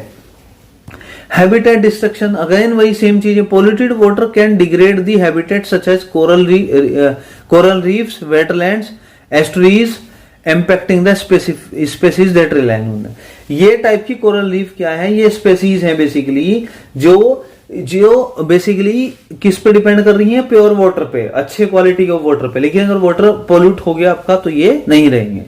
Ground water contamination, pollutants can leach into ground water affecting the drinking water supplies and posing the risk. मतलब अगर आपका जो रिवर है, जो बॉडीज हैं, वाटर बॉडीज, अगर वो पोल्यूट हो गई तो वो भी कहीं ना कहीं सरफेस वाटर या ग्राउंड वाटर से मिक्स हो जाएंगी, जो कहीं ना कहीं हमारे पानी, पीने के पानी में काम आता है। तो अगर वो पोल्यूट हो गया तो इट मीन्स कि जो ह्यूमन बीइंग है, अभी तक तो हम एक्वेटिक की बात कर रहे हैं, जो ये ऑर्गेनिज्म वगैरह सर्वाइव कर रहे हैं उसमें, फिश वगैरह, लेकिन अगर ये आपका ग्राउंड वाटर में मिक्स हो गया, आपके जो पीने वाला पानी है उसमें उसका इफेक्ट आ गया, तो ह्यूमन हेल्थ के लिए, ह्यूमन लाइफ के लिए भी पूरी तरीके से खतरा है। ठीक है, चलिए अभी नेक्स्ट देखते हैं इसके कंट्रोल मेजर्स क्या है। बेसिकली अभी हमने देखा है क्या, इसका कॉजेज देखा, इफेक्ट्स देखा, अब हम देख रहे हैं इसके कंट्रोल मेजर्स क्या है। Effective water pollution control requires a combination of regulatory, technological and behavioural measures to ensure sustainable water management and protect the aquatic ecosystem and human health. मतलब रेगुलेटरी मींस कि आपको कहीं ना कहीं गवर्नमेंट पॉलिसी के through भी इसे apply कराना पड़ेगा कि पोल्यूशन नहीं होना चाहिए। जो भी एक्टिविटी हो, जो एक्टिविटी से कॉज कर रही है वाटर पोल्यूशन के लिए, उस एक्टिविटी की क्लोजली रिपोर्टिंग हो, क्लोजली मॉनिटरिंग हो, उसके रूल्स हो, उसके रूल्स फॉलो किए जाएं कि जितना ये मिनिमाइज, कम से कम, ज्यादा से ज्यादा मिनिमाइज किया जा सके उतना से मिनिमाइज किया। वेस्ट वाटर ट्रीटमेंट, चलिए कैसे कर सकते हैं। जो हमारा डोमेस्टिक से या कहीं से भी इंडस्ट्री से निकल के आ रहा है वेस्ट वाटर, उसे ट्रीट किया जाए, उसकी क्वालिटी इंप्रूव किया जाए, उसमें से इंप्योरिटीज और जो पोल्यूटेंट्स हैं उन्हें निकाले जाएं, तब जाके हमारा इंप्रूवमेंट आएगा। Implement and enforce the strict regulation for industrial and municipal waste water treatment to ensure the removal of pollutants before discharge. मतलब ऐसा नहीं कि आपने कहीं पे भी रिवर में डाल दिया या लेक में आपका वेस्टेज जा रहा है, उसमें उसे एक्सपोज करने से पहले you will have to remove the pollutants from. तो पोल्यूटेंट्स को रिमूव करने को ही बोलते हैं वेस्ट वाटर ट्रीटमेंट, उसका हम ट्रीटमेंट कर रहे हैं। Based management practices in agriculture. अब एग्रीकल्चर में हम लोग क्या करते हैं कि हम फार्मिंग जो कर रहे हैं उसमें फर्टिलाइजर, पेस्टिसाइड्स, ये सब हम यूज कर रहे हैं, लेकिन हमें इस टाइप से प्रमोट करनी है, इस टाइप की एग्रीकल्चर प्रैक्टिस, इस टाइप की फार्मिंग हमको करनी है जिसमें प्रॉपर इरिगेशन हो, और ये जो फर्टिलाइजर और पेस्टिसाइड हम यूज कर रहे हैं इनका यूज कम हो, और अगर हो भी रहा है तो इसका जो रन ऑफ है वो कहीं भी किसी वाटर बॉडी में जाके मिक्स ना हो, अदरवाइज केमिकल मिक्स हो जाएंगे तो वो पोल्यूट कर देगा। स्टॉर्म वाटर मैनेजमेंट, जो स्टॉर्म वाटर होता है हमारा, develop and implement the effective storm water management strategies to reduce the urban run off and prevent the entry of pollutants into water bodies. मतलब जो स्टॉर्म वाटर है उसका भी management आपको करना पड़ेगा। अदरवाइज मैनेजमेंट कैसे करना पड़ेगा कि आपको before mixing into the major body, जो आपकी रिवर है, लेक है, किसी भी चीज में, या ड्रिंकिंग वाटर है, उसमें मिक्स होने से पहले आपको उसे ट्रीट करना पड़ेगा। आपको उसे ऐसे मैनेज करना है कि इसमें से पोल्यूटेंट पहले रिमूव हो जाए तभी जाके मिक्स हो, otherwise it will create the water pollution. Proper waste disposal, encourage the proper disposal of solid waste through recycling programme. आपको पता है आजकल रिसाइकलिंग, रीयूज का कॉन्सेप्ट चल गया है। आपको रिसाइकिल जितना कर सकते हो आप करो, रीयूज जितना कर सकते हो करो। तो उससे क्या करना है, जो वेस्ट का हम डिस्पोज कर रहे हैं, ऐसे नहीं हम सड़क पे फेंक देंगे अपना कहीं भी, ये कहीं पे भी हम डाल देंगे अपना वेस्ट जो है आपका, तो उसका प्रॉपर वेस्ट डिस्पोजल होना चाहिए। जो चीज रीयूज या रिसाइकिल हो सकती है उसे रीयूज या रिसाइकिल की जाए, जो नहीं हो सकती है उसे नहीं किया जाए। तो उसे आपको डंपिंग करना है ऐसी जगह जो वो कहीं पे भी जाके मिक्स करके कोई चीज पोल्यूट ना कर पाए। Oil spill prevention and response. Oil spill हम बात कर रहे हैं कि ऑयल जो है ऐसे हमारा बिखर जाता है, बेसिकली ऑयल हमारा मतलब कि वो मिक्स हो गया, वो फैल गया बेसिकली, तो उससे अवॉइड किया जाए। जैसे ड्रिलिंग कर रहे थे, हम एक्सप्लोर कर रहे थे, ऑयल को एक्सप्लोर करते हुए, ड्रिलिंग करते हुए या कार्गो शिप के साथ ट्रांसपोर्ट करते हुए अगर हमारा ऑयल स्पिल हो रहा है तो उसे प्रिवेंट किया जाए और इसके लिए एक मिटिगेशन प्लान बना जाए। Implement the measures to prevent the oil spill and establish the rapid response system to minimise the impact of accidental spills. मतलब रैपिड रेस्पॉन्स मतलब अगर जैसे ही कुछ गड़बड़ लगे तुरंत से एक रेस्पॉन्स हो, सेंसर के थ्रू सेंस हो जाए कि गड़बड़ हो गई है, ताकि उसे कंट्रोल में लाया जा सके। तो इस टाइप का अगर करेंगे आप तो वाटर पोल्यूशन से बच सकते हैं। Habitat restoration, restore and protect the natural habitat such as wetland and riparian zones which act as filters and buffer against pollution. मतलब कि आप ऐसी चीजों को, जैसे वेटलैंड है, रिपेरियन जोन्स है, क्रिएट किया जाए जो क्या करते हैं, एक फिल्टर और बफर करते हैं जो पोल्यूशन के अगेंस्ट जो है फाइट लड़ते हैं। तो उन चीजों को हमें लगाया जाए और क्रिएट किया जाए, तब आप इससे जो है बस थोड़ा कंट्रोल कर सकते हैं। 7th पॉइंट है पब्लिक अवेयरनेस एंड एजुकेशन। ये तो हमेशा ही रिक्वायरमेंट है, हर चीज के लिए जरूरत है। तो आप पब्लिक में अवेयरनेस लाइए कि आप वेस्ट को इधर उधर मत फेंकिए, जैसे कूड़ा कचरा फेंक देते हैं लोग बाग। आप पब्लिक में अवेयरनेस ला रहे हैं और उन्हें एजुकेट कर रहे हैं कि वाटर अगर पोल्यूट होगा तो कितने नुकसान है। अगर वाटर पोल्यूट हुआ तो आपको भी, पूरे इन्वायरमेंट को, पूरी इकोलॉजी को, पूरे एक्वेटिक लाइफ को, मरीन लाइफ को, ह्यूमन लाइफ को, हर एंगल से ये पूरा लॉस है। तो raise awareness about the importance of water conservation, pollution prevention, responsible water use through. हाँ, ऐसा नहीं कि आप पानी यूज कर रहे हैं ऐसे ही जो है वेस्ट कर रहे हैं पानी को, ऐसे भी नहीं करना है आपको। रेगुलेटरी मेजर्स, मतलब जो गवर्नमेंट की तरफ से रूल्स एंड रेगुलेशन बने हुए हैं वो स्ट्रिक्ट होने चाहिए और उन्हें एनफोर्स कराया जाए, उन्हें स्ट्रिक्ट होके उन्हें विद पेनल्टी ये किया जाए कि अगर आपने ऐसा कुछ किया तो आप पे पेनल्टी लगेगी। कंप्लायंस आपको करने पड़ेंगे जो भी गवर्नमेंट ऑफ इंडिया के थ्रू बने हुए हैं, जो कि मिनिस्ट्री ऑफ आपकी फॉरेस्ट, मिनिस्ट्री ऑफ आपका जो वाटर बॉडीज हैं, जो भी इन्वायरमेंटल रिलेटेड मिनिस्ट्री हैं, जिनके यहाँ पूरे सैंपल बने हुए हैं, एसओपी बने हुए हैं, स्टैंडर्ड ऑपरेटिंग प्रोसीजर, वो रूल्स को आपको फॉलो करना पड़ेगा। आपकी मॉनिटरिंग होगी, अगर आप फॉलो नहीं करते हो तो आप पेनल्टी लगेगी, तो आपको स्ट्रिक्ट थोड़ा करना पड़ेगा। Monitoring and research, conduct the regular monitoring of water quality. हमें वाटर क्वालिटी की कंटिन्यूअस मॉनिटरिंग करनी है, उसे सैंपल लेते रहने, हर 3 दिन बाद, 4 दिन बाद, 5 दिन बाद, डेली, हर हफ्ते बाद। वो एक टाइमलाइन डिसाइड कर लेती है गवर्नमेंट, तो वो रिलेवेंट डिपार्टमेंट की टाइमलाइन जो एक्सपर्ट्स हैं वो डिसाइड कर लेते हैं। मान लीजिए आपने हर 15 दिन में लेना है सैंपल, तो आपको रेगुलर मॉनिटरिंग करनी है, चेक करना है। अगर आपको लगता है कि कुछ इसमें पोल्यूशन का इफेक्ट आ गया है तो आपको तुरंत से डिसीजन लेके आपको उसे रिमूव करना है। क्वेश्चन नंबर 4 है what do you mean by air pollution. Air pollution क्या होता है? डिस्क्राइब इट्स कॉजेज और the sources of air pollution, effects and control measures, कि हम उसके क्या इफेक्ट पड़ते हैं, क्या क्या उसके कॉजेज हैं, किस वजह से एयर पोल्यूशन होता है, क्या क्या उसके इफेक्ट होता है इन्वायरमेंट पे, हेल्थ पे, ह्यूमन बीइंग पे, जो भी आपका इकोसिस्टम है उस पे, और हम कैसे उसे कंट्रोल कर सकते हैं। ये क्वेश्चन है 15, 16 और 17, 18 में आया है। अच्छा क्वेश्चन है, almost similar to water pollution and general जो हमने टर्म्स पढ़ा है, लेकिन हम इसे जल्दी से करते हैं, आपको इजीली आराम से समझ में आ जाएगा। Air pollution refers to the presence of harmful substances and pollutants in the earth's atmosphere. इसका सिंपल मतलब है, जो हमने बात, पोल्यूशन की हमारी डेफिनेशन क्या थी? पोल्यूशन की डेफिनेशन थी कि जब इन्वायरमेंट में, एटमॉस्फेयर में कोई भी हमारा हार्मफुल सब्सटेंस या पोल्यूटेंट या कंटेमिनेंट जो है एंटर कर जाता है, जिसका बहुत ही एडवर्स इफेक्ट होता है ह्यूमन बीइंग पे, एनिमल बीइंग पे, जितने भी लिविंग बीइंग्स हैं, बेसिकली प्लांट्स हैं, आपके फॉरेस्ट हैं, आप पूरे इकोलॉजी पे, पूरा इन्वायरमेंट पे जो भी एडवर्स इम्पैक्ट आता है उसे ही हम पॉल्यूशन कहते हैं, जिसे प्रदूषण कहते हैं। अब हम एयर पॉल्यूशन की बात कर रहे हैं यहाँ पे, तो हम सिर्फ एयर क्वालिटी के रिलेटेड बात करेंगे कि इसकी वजह से एयर पॉल्यूशन हो रहा है। यहाँ वाटर की बात नहीं करेंगे, सॉइल की बात नहीं करेंगे, सिर्फ और सिर्फ हम एयर की बात करने वाले हैं। तो अगर कोई प्रेजेंस ऑफ हार्मफुल सब्सटेंस हो जाए या पोल्यूटेंट हो जाए जो अर्थ के एटमॉस्फेयर में हो और जो मिक्स हो जाए एयर के साथ बेसिकली, और उससे क्या हो जाए, एयर की क्वालिटी डाउन हो जाए, डिग्रेड हो जाए, उसे ही हम बोलते हैं। These pollutants can be natural और ह्यूमन मेड। या तो नेचुरली हो सकता है या ह्यूमन मेड। जनरली आप देखते हो कि ह्यूमन मेड की वजह से ही होता है। ह्यूमन एक्टिविटीज जो हैं, जो आजकल हमने प्रैक्टिसेस स्टार्ट कर दी हैं different type of advancement and technology की हेल्प से, उसकी वजह से man made, human made mistakes ज्यादा है, जिसकी वजह से एयर पोल्यूशन हो रहा है रादर देन आपका नेचुरल। और have the adverse effect of human health, environmental health and the climate change. Right, ये हमारा एयर पोल्यूशन होता है। अब इसका सेकंड पार्ट आता है कि हम इसके कॉजेज या सोर्सेज क्या हैं, कहां से होता है, क्या क्या इसके मेन कॉजेज है। अगेन सेम जैसे हमने इंडस्ट्री वाला पढ़ा, व्हीकल वाला पढ़ा, पावर प्लांट, एग्रीकल्चर एक्टिविटी वाला, नॉर्मल पोल्यूशन में पढ़ा है, वाटर में पढ़ा, सिमिलरली इसमें होगा, बस इसका इंपैक्ट हम देखने वाले हैं एयर के रेस्पेक्ट में।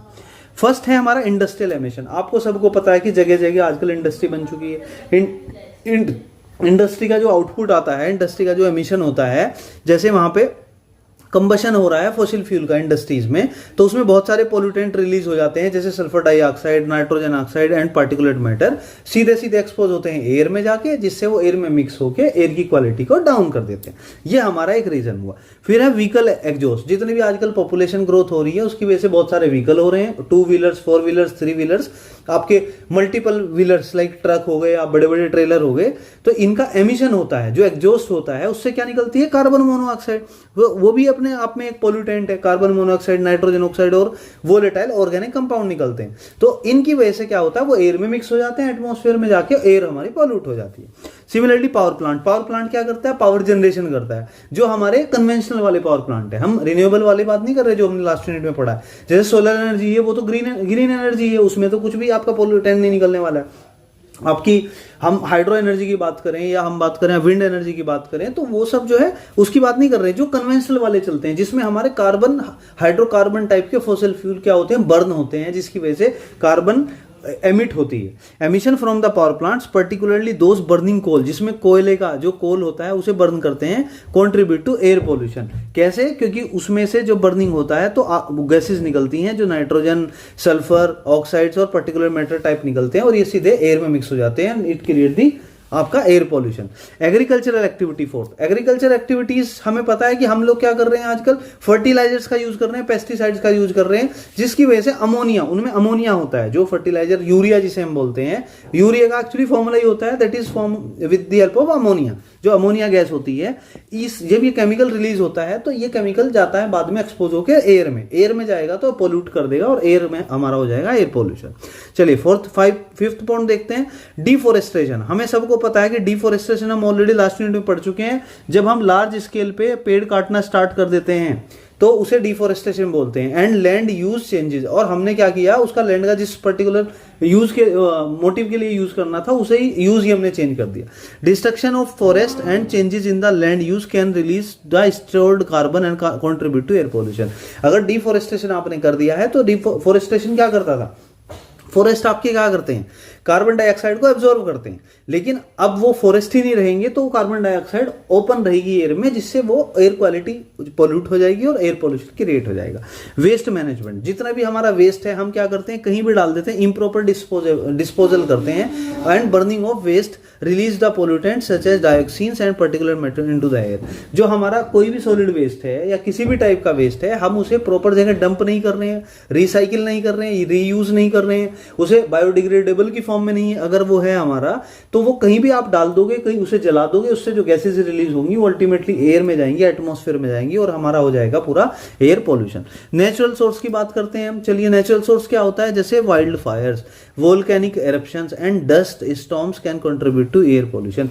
मतलब क्या होता है कि नेचुरल सोर्स का मतलब होता है जिसमें मैन मेड कोई नहीं है, वो नेचुरली है। वोल्केनो मतलब जो होता है, वोल्केनो आप जानते हैं, वोल्केनो इरप्शन। अगर वोल्केनो आपका फट गया, उसमें बहुत एकदम से हीट निकलती है, बहुत वेस्टेज निकलती है, बहुत गैसेस निकलती हैं जो एनवायरनमेंट में जाती है, लेकिन ये नेचुरल है। इट इज नॉट लाइक कि आप ऐसे बोल सकते हो कि ये मैन मेड है। वोल्केनो का इरप्शन अपना एक नेचुरल प्रोसेस है। वाइल्ड फायर्स, जो अगर जंगल में कुछ आग लग गई बिना किसी की वजह से, तो वो भी अपने आप में आपकी गलती नहीं है, आपकी ह्यूमन मेड मिस्टेक नहीं है, तो नेचुरल सोर्सेज है, इनकी वजह से भी हो सकता है। But again I will say कि अगर ये आपका 5 से 10% है तो 90% कॉन्ट्रीब्यूशन हमारा खुद का मैन मेड का है। डिफोरेस्टेशन हम खुद कर रहे हैं, वेस्ट मैनेज हम सही से खुद नहीं कर रहे हैं, बाकी जो भी हम अदर पढ़ चुके हैं वो सब मैन मेड है। एग्रीकल्चर वाला हुआ, फिर हम बात करते हैं नेक्स्ट।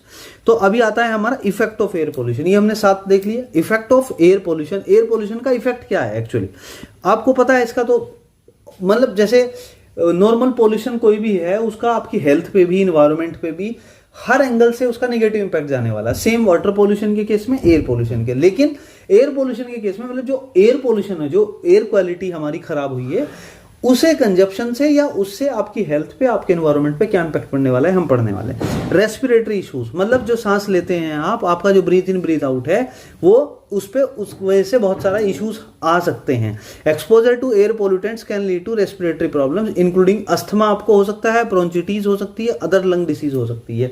लंग क्या काम होता है? ऑक्सीजन लेना। लेकिन जब आप देख रहे हो कि प्योर फॉर्म में आपको ऑक्सीजन मिल ही नहीं रही है, एयर आपको आप इनहेल प्योर नहीं कर पा रहे हो, तो लंग से रिलेटेड डिसीज हो सकती है आपको। कार्डियोवास्कुलर, कार्डियोवास्कुलर का मतलब होता है जो आपकी हार्ट रिलेटेड है, जिससे आपको हार्ट अटैक भी आ सकता है और स्ट्रोक्स भी आ सकता है। Long term exposure to air pollution is associated with then increased risk of cardiovascular disease, जैसे हार्ट अटैक एंड स्ट्रोक भी आ सकते हैं। कैंसर, कैंसर भी एक बहुत ही कॉमन आजकल फिनोमेना हो गया है। और जैसे सर्टेन एयर पोल्यूटेंट जैसे बेंजीन एंड फॉर्मेल्डिहाइड, ये इस टाइप के थोड़े पोल्यूटेंट हैं जो एयर में मिक्स हो जाते हैं और carcinogens and can contribute to development of the cancer, और कैंसर के फॉर्म में ये बन सकता है। Impaired lung development in the children expose to air pollution में एक्सपीरियंस इम्पेयर्ड का मतलब होता है लंग्स जो है दो सेट में होते हैं, एक मान लीजिए ये सेट है, एक इधर का, ये डबल सेट में होता है। इम्पेयर्ड का मतलब होता है कि वो सिमिलर टाइप के नहीं होगा, कोई छोटा रह जाएगा, कोई बड़ा रह जाएगा, या कोई ज्यादा फैला हुआ रहेगा, कोई बहुत ज्यादा वो श्रिंक वाला रहेगा। तो impaired type of lung development children में आ जाएंगे, जिसकी वजह से उन्हें फ्यूचर में बहुत सारे health related to long term health issues create हो सकते हैं। ये हमारा हुआ यहाँ पे आपका इफेक्ट्स ऑफ ये। फोर्थ पॉइंट है, फिफ्थ पॉइंट है नेक्स्ट हमारा, इसी में क्या इफेक्ट है? Climate change. अगर एयर पोल्यूशन हो रहा है तो उसकी वजह से क्लाइमेट चेंज होगा। जैसे green house gases released into the atmosphere, जो ग्रीन हाउस गैसेज थी वो एटमॉस्फेयर में गई, एयर को पोल्यूट कर दिया उसने, और बिकॉज ऑफ दैट हमारा क्लाइमेट चेंज हो गया। उसका हमारी जो सरफेस है, एटमॉस्फेयर है, इसका टेम्परेचर बढ़ चुका है, जिससे हम बोल सकते हैं affecting the global weather patterns and sea levels. हम बोल सकते हैं global warming is one of the main reason. Global warming मतलब पूरा का पूरा वर्ल्ड का नेचुरल टेम्परेचर ही इंक्रीज हो चुका है। विजिबिलिटी रिडक्शन, अगर एयर पोल्यूशन होगा, जैसे आप दिल्ली में देखते हैं, दिल्ली में क्या होता है आपको पता है? दिल्ली में वहाँ का पोल्यूशन बहुत है, फॉग बहुत है। विंटर के टाइम पे, दीपावली के बाद वहां पे क्या हो जाता है? मिक्स हो जाता है, बन जाता है स्मोक, तो आपको क्लियर ना स्काई दिख रहा है, ना 20 मीटर आगे का आप कुछ भी नहीं दिख रहा है। We are not talking about the natural fog, we are talking about the pollutant fog. Basically pollution है जिसकी वजह से स्मोक है, और प्लस आपका क्या है? फॉग है, दोनों को मिला के बन गया स्मोक, जो हेल्थ के लिए आप देखोगे सांस लेना भी बहुत मुश्किल हो रहा है आज के टाइम में। ये ठीक है। अब हम देखते हैं control measures of air pollution. Control measures, अब लास्ट इसका क्वेश्चन का पार्ट बचता है कंट्रोल मेजर्स। हम कैसे कंट्रोल कर सकते हैं एयर पोल्यूशन को? ऑलमोस्ट सिमिलर टाइप ऑफ जो है आंसर ही होगा, जैसे हमने वाटर पोल्यूशन की बात की, वहां वाटर रिलेटेड है, यहाँ एयर रिलेटेड है, इतना फर्क है। Addressing air pollution requires a comprehensive approach involving regulatory measures, technological advancement, public awareness, sustainable practices to ensure clean and healthy air. जैसे कि पहला है हमारा एमिशन स्टैंडर्ड्स। हमें गवर्नमेंट को ऐसी पॉलिसी लानी पड़ेगी कि जो एमिशन हो रहा है, एमिशन किससे हो रहा है? इंडस्ट्री से एमिशन हो रहा है, मतलब उसका जो आउटलेट से जो निकल रहा है एग्जॉस्ट, बेसिकली उसे हम एमिशन बात कर रहे हैं। इंडस्ट्री से हो रहा है, ऑटोमोबाइल से हो रहा है, जितने भी आपके व्हीकल्स हैं इन सब से हो रहा है, तो इनमें आपको स्ट्रिक्टली पॉलिसी बनानी पड़ेगी, उसके स्टैंडर्ड चेक करने पड़ेंगे, और आपको ये इंश्योर करना पड़ेगा कि जितने पावर प्लांट है, इंडस्ट्रीज है, व्हीकल्स हैं, वो लिमिटेड अमाउंट ही पोल्यूटेंट्स रिलीज करें। अब देखिए इसका क्या मतलब हुआ। आपने देखा था BS3 था हमारे पास, BS4 आया, BS5 आया? कभी नहीं आया। सीधा सीधा गवर्नमेंट ने बोल दिया BS6 करते हैं, क्योंकि जितने BS ऊपर जा रहे हैं उतना ज्यादा इफेक्टिव इंजन्स बन रहे हैं, उतने ज्यादा इफेक्टिव उनके एग्जॉस्ट सिस्टम बन रहे हैं, जिसमें जितने भी पोल्यूटेंट हैं उन सबको ऑलमोस्ट मिनिमाइज कर दिया गया है।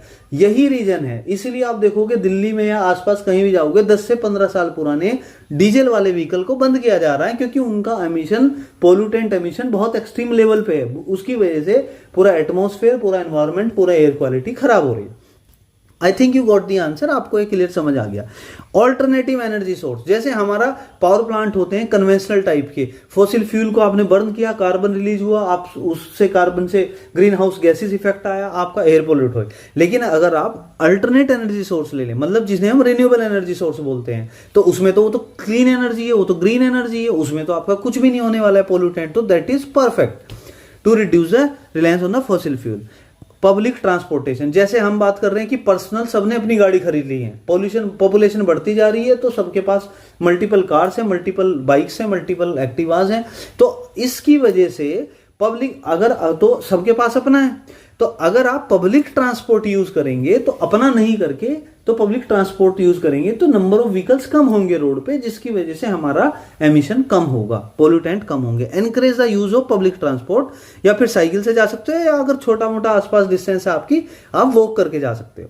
क्लीनर टेक्नोलॉजीज, आपको ऐसी टेक्नोलॉजी यूज करनी पड़ेगी, जैसे इलेक्ट्रिक व्हीकल आजकल कॉन्सेप्ट है, इलेक्ट्रिकल व्हीकल इसीलिए आया है क्योंकि वो क्लीन एनर्जी है, ग्रीन एनर्जी है, इसलिए उसका ग्रीन सिग्नल रहेगा, नेम प्लेट जो नंबर प्लेट रहती है वो ग्रीन कलर की रहती है, तो ये व्हीकल्स आपका क्लीनर है। तो ऐसी टेक्नोलॉजी अडॉप्ट करनी पड़ेगी जिससे हमें जो है पॉपुलेशन ना हो, जिससे हमारा पोल्यूशन क्रिएट ना हो, जिससे एमिशन में ऐसा ना हो।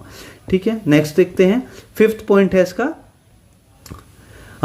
Afforestation and green spaces. देखो, एक डिफोरेस्टेशन होता है, डिफोरेस्टेशन मतलब क्या होता है कि पेड़ आपने काट दिए, एफोरेस्टेशन का मतलब होता है आप पेड़ लगा रहे हैं, planting the trees, that is known as afforestation. And creating the green spaces can help absorb pollutants and improve the quality. Green spaces मतलब आप ज्यादा ज्यादा प्लांट लगा रहे हैं, प्लांट लगाए जा रहे हैं, आपने फॉरेस्ट टाइप का डेवलप कर दिया, तो जितना ज्यादा वो होगा वो क्या करेगा, पोल्यूटेंट्स को एब्जॉर्ब करता है और इंप्रूव करता है एयर क्वालिटी को। इसलिए आप देखोगे जब भी आप किसी पेड़ पौधे के आसपास जाते हो तो आप बड़ा अच्छा, आपको फ्रेश फील होता है, आपको ठंडी हवा लगती है, आपको ऐसा लगता है जैसे मतलब आपको एक प्योर एयर आप इनहेल कर रहे हो। दैट्स व्हाई पीपल फील कि जो फॉरेस्ट एरिया होता है या जहां पे पेड़ पौधे ज्यादा लगा होते हैं, ग्रीन सिटी होती है बेसिकली, वहां पे ज्यादा प्रीफर करते हैं। वेस्ट मैनेजमेंट, वेस्ट मैनेजमेंट जैसे कोई भी वेस्ट है कहीं पे भी नहीं आपने वो डालना है, जहां पे उसकी जगह है जहां पे उसे डालना चाहिए, जहां पे वो डिग्रेड हो सकता है, जहां पे उसे ट्रीट किया जा सकता है, जहां पे उसे रिसाइकिल किया जा सकता है, आपको उसी जगह डालना है। जैसे डस्टबिन में नहीं डालते आधे लोग, तो कहीं भी फेंक देते हैं कूड़ा, बताओ, that is not the way. तो उसकी वजह से डायरेक्टली या इनडायरेक्टली आपका एनवायरमेंट, आपका एयर, आपका वाटर, हर टाइप का पोल्यूशन क्रिएट होने वाला है उससे। Implement the proper waste management practice to reduce the burning of waste and associated air pollution. Regulatory measures मतलब कैसे आप कर सकते हो, गवर्नमेंट की रेगुलेटरी बॉडी होनी चाहिए जो ये इंश्योर करे कि हम पेनल्टी लगाएंगे अगर किसी ने, अगर हमारे स्टैंडर्ड्स, हमारे जो रूल्स हैं फॉलो नहीं किए तो पेनल्टी लगेगी और उसका प्लांट, उसका व्हीकल, उसका जब्त कर लिया जाएगा, उसे सीज कर देंगे और उसे बंद कर देंगे। तो स्ट्रिक्ट होना पड़ेगा तब जाके होगा। Strengthen and enforce air quality regulation to limit emissions from the various sources. Air quality monitoring आपको रेगुलर बेस पे, जैसे अभी विंटर के सीजन में डेली दिल्ली में जगह जगह डैशबोर्ड, डिस्प्ले बोर्ड लगे हुए हैं, वहां लिखा आता है AQI, एयर क्वालिटी इंडेक्स क्या है आज का। गूगल करोगे आप, हर चीज का आता है एयर क्वालिटी इंडेक्स क्या है। तो हमें रेगुलर बेसिस पे एयर की क्वालिटी मॉनिटर करनी है, सो दैट हमें पता चले कि कब हमारा पोल्यूटेंट का इफेक्ट ज्यादा आ रहा है, सो दैट वी कैन मतलब implement the solution as soon as possible. International cooperation, collaborate with other countries to address the transboundary air pollution and share the best practice. मतलब transboundary का मतलब होता है दो अगर country हैं, उनके आपस में बाउंड्री मैच कर रही है, अगर वहां से भी कोई इफेक्ट आ रहा है कि एक कंट्री से दूसरी कंट्री पे कोई इफेक्ट जा रहा है, तो वो आपस में इस सिचुएशन को, इस प्रॉब्लम को जो है आप फेस करें और उसका कोई सॉल्यूशन निकालें आपस में मिलके, बेस्ट प्रैक्टिस जो है शेयर करें। Public awareness, educate the public, obviously बातें तो होना ही चाहिए। अगर आपको पब्लिक को हेल्थ के बारे में अवेयर करना पड़ेगा कि अगर एयर पोल्यूशन होता है तो उसका आपकी हेल्थ पे कितना वर्स्ट इंपैक्ट जा सकता है। आप उसे बोलोगे आपको कैंसर हो जाएगा तो पक्का वो डरेगा और नेक्स्ट टाइम वो ऐसा काम नहीं करेगा। तो अवेयरनेस कराना, नॉट डराना नहीं है, व्हाट आई मीन इज कि लाइक उन्हें अवेयर कराना है कि इसके इतने निगेटिव इंपैक्ट भी हो सकते हैं, राइट। चलिए ठीक है, ये क्वेश्चन यहाँ पे ओवर होता है। हमने पढ़ा एयर पोल्यूशन क्या होता है, इसके कॉजेज या सोर्सेज क्या हैं, इसके इफेक्ट क्या हैं हेल्थ पे, इन्वायरमेंट पे, सब पे, और हमने देखा लास्ट में कैसे हम इसे कंट्रोल कर सकते हैं। आपको ये बेसिक है, ऑलमोस्ट ये बार बार रिपीट होता रहेगा। इसमें अभी हम सॉइल पढ़ेंगे, नॉइज पोल्यूशन पढ़ेंगे, उसमें भी ये सब चीजें ऑलमोस्ट सेम टाइप की हैं, रिपीट होंगी, पर आपको कोई दिक्कत नहीं, आपको आराम से समझना और चलना। चलिए मूव करते हैं नेक्स्ट की। नेक्स्ट क्वेश्चन है question number 5, what do you mean bye soil pollution. अभी हम देखने वाले हैं सॉइल पोल्यूशन को। तो अब इसमें सेम क्वेश्चन है, सॉइल पोल्यूशन क्या होता है और इसके कॉजेज या सोर्सेज क्या हैं, effects and control measure, same type है, लेकिन अभी हमें बात करनी है related to soil pollution only. अब हम करने वाले हैं सॉइल पोल्यूशन क्या होता है, देखते हैं, ठीक है। Soil pollution refers to the contamination of soil. देखिए वहां था कंटामिनेशन ऑफ वाटर तो water pollution, contamination of air तो air pollution, contamination of soil तो सॉइल पोल्यूशन। जो हार्मफुल सब्सटेंसेस, केमिकल्स और पोल्यूटेंट एडवर्सली अफेक्ट करते हैं quality and fertility of soil. वहां पे वाटर की क्वालिटी को करते थे, वहां पे एयर को करते थे, और यहां पे हम करेंगे सॉइल को, बस इतना फर्क है। It occurs due to various human activities, industrial processes, improper waste disposal and agriculture. Almost वही घुमा फिरा के फिर से हमारे वही मेजर जो है रीजन्स आते हैं। ह्यूमन डिफरेंट एक्टिविटीज होती है, इंडस्ट्रियल प्रोसेस है, इंडस्ट्री का वेस्ट निकलता है, वो सीधा सीधा आपका लैंड पे जाता है, आपका वो अर्थ पे जाता है, सॉइल पे जाता है, तो सॉइल उसकी वजह से इंपैक्ट होती है। इम्प्रॉपर वेस्ट, आप वेस्ट को प्रॉपरली डिस्पोज नहीं कर रहे हो, आप कहीं भी डाल दे रहे हो, तो उसकी वजह से आपकी सॉइल की फर्टिलिटी और एग्रीकल्चर प्रैक्टिस जो फर्टिलाइजर वगैरह आप डाल रहे हो, पेस्टिसाइड्स, हर्बिसाइड्स, इनकी वजह से भी आपका इंपैक्ट आता है।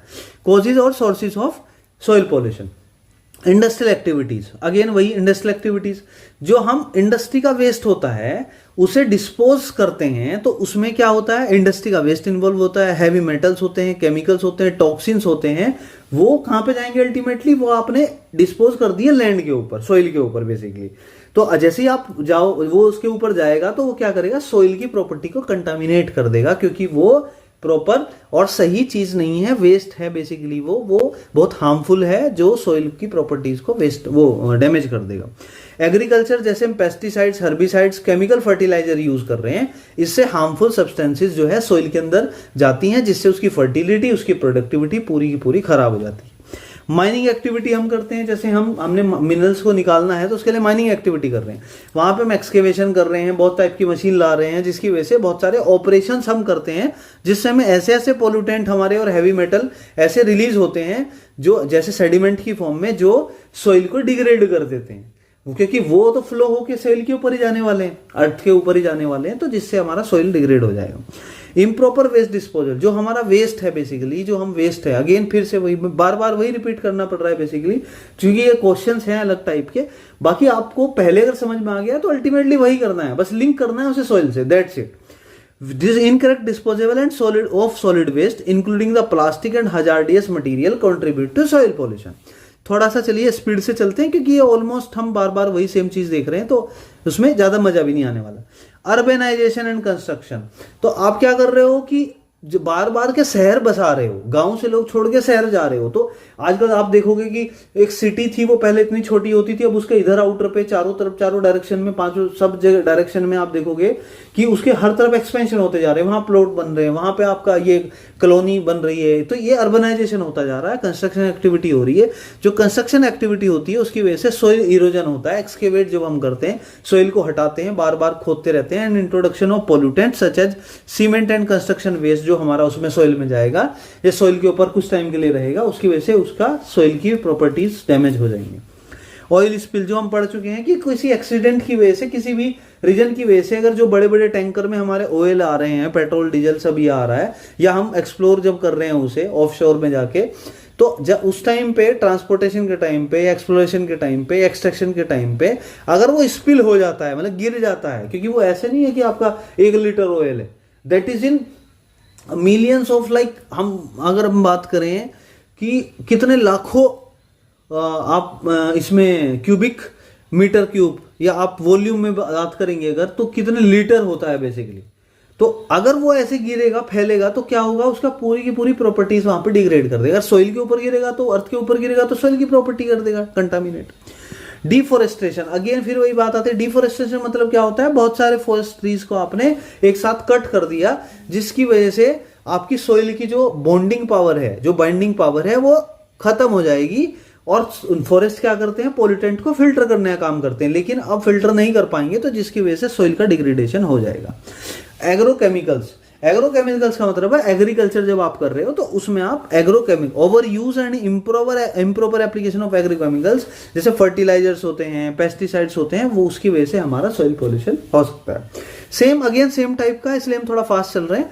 फिर हम बात करते हैं इसमें आपका इफेक्ट। अभी तक तो हमने रूट कॉजेज देख लिए, इसके सोर्सेज क्या थे, अब हम देख रहे हैं effects of soil pollution. Soil pollution का क्या, पहले तो reduce soil fertility. Soil pollution, हम सॉइल से रिलेटेड बात करेंगे। सॉइल की फर्टिलिटी कम हो जाएगी अगर सॉइल पॉल्यूटेड हो गई, जो नेचुरल नहीं रही, जो उसकी प्रॉपर्टी होनी चाहिए थी एक परफेक्ट प्रोडक्शन देने के लिए, एक परफेक्ट क्रॉप फसल जो है उगाने के लिए जो होनी चाहिए थी, अब उसकी तो फर्टिलिटी डाउन हो चुकी है क्योंकि वो तो पोल्यूट हो चुका है। तो इसीलिए decline in nutrients level affecting the fertility of soil and agriculture productivity. Contaminated water supplies pollutants in soil can leach into ground water contaminated drinking. मतलब देखिए, पानी का, पीने का पानी कहां से आता है, ग्राउंड से आता है। ग्राउंड में तो मिट्टी है, सॉइल है। तो आप देख रहे हैं अगर हमारी सॉइल ही कंटामिनेटेड हो चुकी है तो वो आपकी वाटर में को भी कंटामिनेट कर सकती है। अगर पानी एक बार दूषित हो गया तो आपके लिए, पूरी हेल्थ के लिए इशू हो जाएगा। Harm to plant and animals, soil pollution can harm plant and animal life disrupting the ecosystem and biodiversity. अगर सॉइल है, आप एक बार बताइए, प्लांट कहां पे उगते हैं, जमीन पे उगते हैं, अर्थ पे उगते हैं, उसी में तो सॉइल है एक्चुअली। तो अगर सॉइल ही पॉल्यूटेड है तो उनकी लाइफ कैसे, आपको बताओ कैसे इकोसिस्टम और कैसे उनकी लाइफ अच्छी रहेगी। चलिए नेक्स्ट पॉइंट देखते हैं, पॉइंट नंबर 4। अब इसका हेल्थ रिस्क है। अभी तो हमने बोला कि अगर वाटर कंटामिनेटेड होगा तो आप उस कंटामिनेटेड वाटर को पी लोगे तो आपकी हेल्थ खराब हो जाएगी। यहां पे देखोगे आप, कंज्यूमिंग क्रॉप्स, अगर आपने एक सॉइल है जिसमें आपने गेहूं उगाया, आपने व्हीट उगाया, राइस उगाया, आपने सरसों है, मस्टर्ड, जो भी बहुत सारी चीजें हैं, अगर वो पोल्यूटेड सॉइल की आप वो वाली क्रॉप कंज्यूम करोगे तो अल्टीमेटली क्या होगा, आपको जो है हेल्थ इश्यूज जो है, रिस्क जो है ह्यूमंस को हो सकते हैं डिफरेंट सॉर्ट ऑफ। इरोजन मतलब होता है कि polluted soil is more prone to erosion leading to the loss of fertile top soil. Erosion का मतलब होता है उसका बह जाना, उसका टूट जाना, बेसिकली हमारी सॉइल का ऊपर की जो सरफेस है वो बार बार उसका इरोजन हो जाएगा, वो बह के चली जाएगी। तो अब जो ऊपर की टॉप सॉइल होती है हमारी, वही तो सबसे ज्यादा फर्टाइल होती है, वही तो सबसे ज्यादा प्रोडक्टिविटी प्रोड्यूस करती है। अगर वही वहां से बह के चली गई है तो इसका क्या मतलब हुआ, इसका मतलब हुआ कि आपकी ओवरऑल प्रोडक्टिविटी, आपका ओवरऑल फर्टिलिटी आपकी डिक्लाइन हो जाएगी। अब ये आता है कंट्रोल मेजर्स क्या है इसके। कंट्रोल मेजर्स मीन्स कि कैसे सॉइल पॉल्यूशन को कंट्रोल किया जाए, कैसे हम कंट्रोल कर सकते हैं। अगेन फिर वही बात आएगी, थोड़ा सा कहीं ना कहीं रिलेट करके सब आएगा। वेस्ट मैनेजमेंट, आप जो वेस्ट है हमारा उसे आप डिस्पोज नहीं कर रहे हो सही जगह पे जहां पे उसे करना चाहिए डंप, ना उसे रिसाइकलिंग कर रहे हो आप, ना उसे रीयूज कर रहे हो, ना उसे डिग्रेड कर रहे हो, उसे ना प्रॉपर ट्रीट कर रहे हो। तो आप जहां भी डालोगे कहीं ना कहीं वो अर्थ में जाके, सॉइल में जाके मिक्स होगा। अब प्लास्टिक को अगर आप खेत में डाल दोगे तो क्या उसे अफेक्ट नहीं करेगा, वो पूरी तरह से अफेक्ट करेगा। तो इसीलिए आपको वेस्ट मैनेजमेंट को अगर आप प्रॉपर उसका मैनेज करें, वेस्ट को कहां डिस्पोज करना है, कैसे उसे ट्रीट करना है, कैसे उसे रिसाइकिल करना है, कैसे रीयूज करना है, अगर आप इस सब चीज को करोगे तो आप प्रिवेंट कर सकते हो या कम से कम मिनिमाइज तो कर ही सकते हो।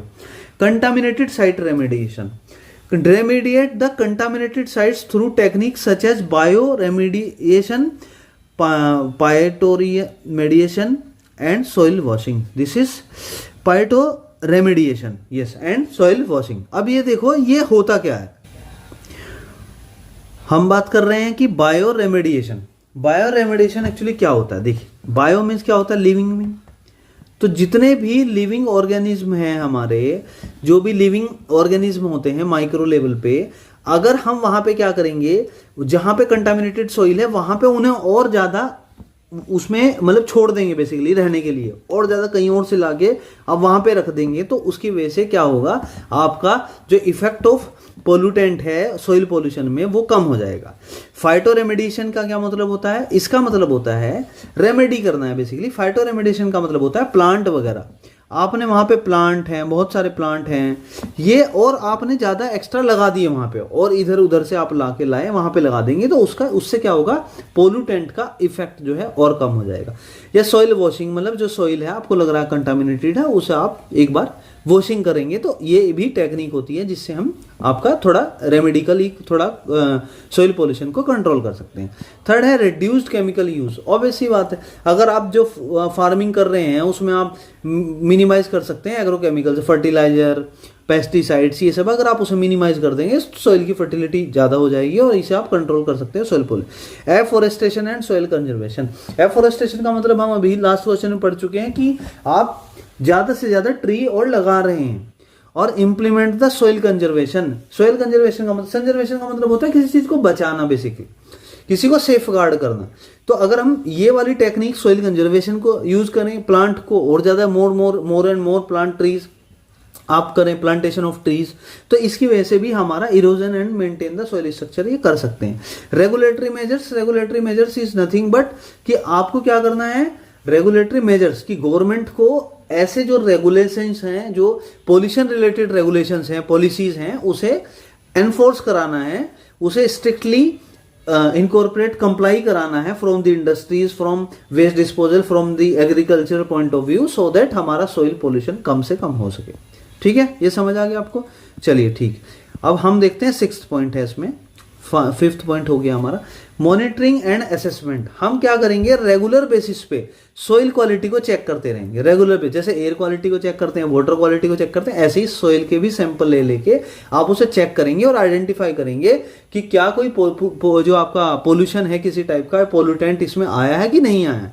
अगर आ गया है तो आपको तुरंत ही उसका रेमेडी निकाल के सोल्यूशन देना पड़ेगा, अदरवाइज वो फ्यूचर में बहुत ज्यादा प्रॉब्लम क्रिएट कर सकता है। Public awareness, educate the public about the importance of responsible waste disposal and sustainable land use practice. ये तो आपको आता है, public awareness means what. Green technology, आप क्या करेंगे, ऐसी ग्रीन टेक्नोलॉजी जैसे हमने बात की, ईवी व्हीकल आ गए हमारे, to minimise the environmental impact of industrial activities. International cooperation, collaborate, again same type का है जैसे लास्ट टाइम हमने पढ़ा है लास्ट क्वेश्चन में।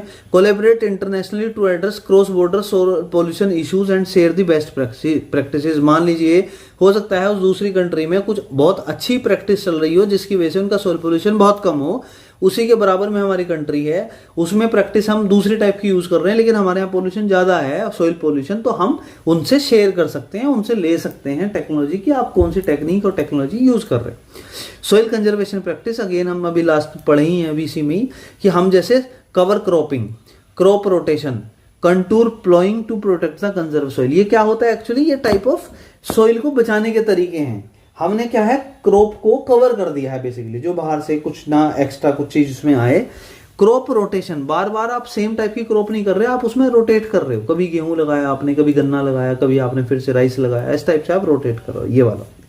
ठीक है, चलिए ये भी हमारा हो गया है, हमने सॉइल पोल्यूशन भी पढ़ लिया है। अब नेक्स्ट आता है हमारा question number 6, that is noise pollution. Noise pollution आप देखोगे तो नॉइज पोल्यूशन इज बहुत ही कॉमन सा वर्ड है जो आपको पता है किस वजह से होता है, लेकिन फिर भी वही सेम चीज हमें पढ़नी है कि ये आया है 214 है 2014, 14, 15, 15, 16, 17, 18 3 बार ही आया हुआ है, तो अच्छा क्वेश्चन है। नॉइज पोल्यूशन क्या होता है, इसके कॉजेज और सोर्सेज क्या है, effects and control measures again हमें बताना है। नॉइज पोल्यूशन देखिए क्या होता है, noise pollution refers to the presence of excessive और unwanted sound in the environment that can have a detrimental or adverse effect on human health, well-being and overall quality of life, उसे बोलते हैं noise pollution. अभी तक हमने water पढ़ा, air पढ़ा, soil पढ़ा, अब हम बात कर रहे हैं किसकी, नॉइज पोल्यूशन की। तो नॉइज पोल्यूशन मतलब जो एक्सेसिव या अनवांटेड साउंड जो एनवायरनमेंट में प्रेजेंट है, जिसकी वजह से ह्यूमन हेल्थ पे, किसी भी लिविंग बीइंग पे, किस ओवरऑल क्वालिटी ऑफ लाइफ पे बहुत एडवर्स और निगेटिव इंपैक्ट पड़े, that is called noise pollution. It is primarily caused by the human activities, generally हमारी ह्यूमन एक्टिविटीज की वजह से ही होता है। आजकल हमने डीजे बजाने स्टार्ट कर दी, तो वो तो नेचुरली नहीं बजते ना, डीजे तो ह्यूमन मेड एक्टिविटी है ना। Can occurs in various setting including the urban areas, industrial sites, transportation system and even recreational spaces. जैसे अब इसका मेन कॉजेज यहाँ पे पढ़ते हैं, तो हमने जस्ट एक लाइन में लिख दिया है क्या कॉजेज के, बट यहाँ पे हम देखते हैं कॉजेज या सोर्सेज ऑफ नॉइज पोल्यूशन। बताइए, आपको बताने की जरूरत है कि ट्रैफिक की वजह से नॉइज नहीं होता क्या? जो रोड पे ट्रैफिक है, व्हीकल इंजन्स हैं, हॉर्न्स बजा रहे हैं हम लोग, जो टायर हैं चल रहे हैं, जो टायर है, टायर की जो आवाज आती है, it is the significant source of noise pollution in urban area.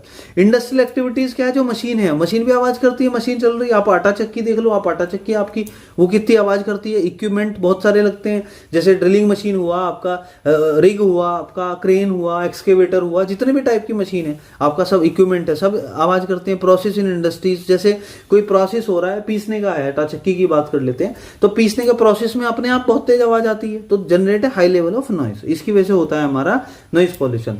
फिर आता है कंस्ट्रक्शन एंड इंफ्रास्ट्रक्चर डेवलपमेंट, जहां पे कंस्ट्रक्शन साइट होगी वहां पे भी अगेन, जहां रोड वर्क चल रहा होगा, जहां पे इंफ्रास्ट्रक्चर प्रोजेक्ट चल रहे होंगे, वहां बहुत ही लाउड नॉइज होगी due to heavy machinery and equipment, उसकी वजह से नियर बाई एरिया में हमारा क्या होगा, नॉइज पॉल्यूशन। चलिए पॉइंट नंबर 4 देखते हैं, इसमें क्या है, एयरक्राफ्ट नॉइज। ऑब्वियसली बात है, एयरक्राफ्ट में भी जैसे हमारा कैसे है, ये हमारा रोड पे चल रहे हैं, ट्रेन है हमारी, रेल चल रही है, ट्रेन चल रही है, आपकी बसेस चल रहे हैं, व्हीकल चल रहे हैं। सिमिलरली आप अगर देखेंगे, आपके एयरक्राफ्ट होते हैं, उनकी भी नॉइज होती है। वो टेक ऑफ करते हैं, लैंडिंग करते हैं, जब ऊपर फ्लाई करते हैं तो क्या होता है, सीधे एनवायरनमेंट में एक्सपोज होते हैं, वहां पे एक्सपोज होते हैं, तो आपका वो जो इतना भी नॉइज जाएगा वो कहाँ जाएगा, वो एयर में जाएगा पूरा का पूरा, उस जगह क्या होगा, नियर एयरपोर्ट के आसपास आपका पूरा नॉइज पॉल्यूशन क्रिएट कर देगा। रेलवे नॉइज सेम, जैसे हमने वहां पे पढ़ा, अभी ट्रैफिक वाला सेम रेलवे का है।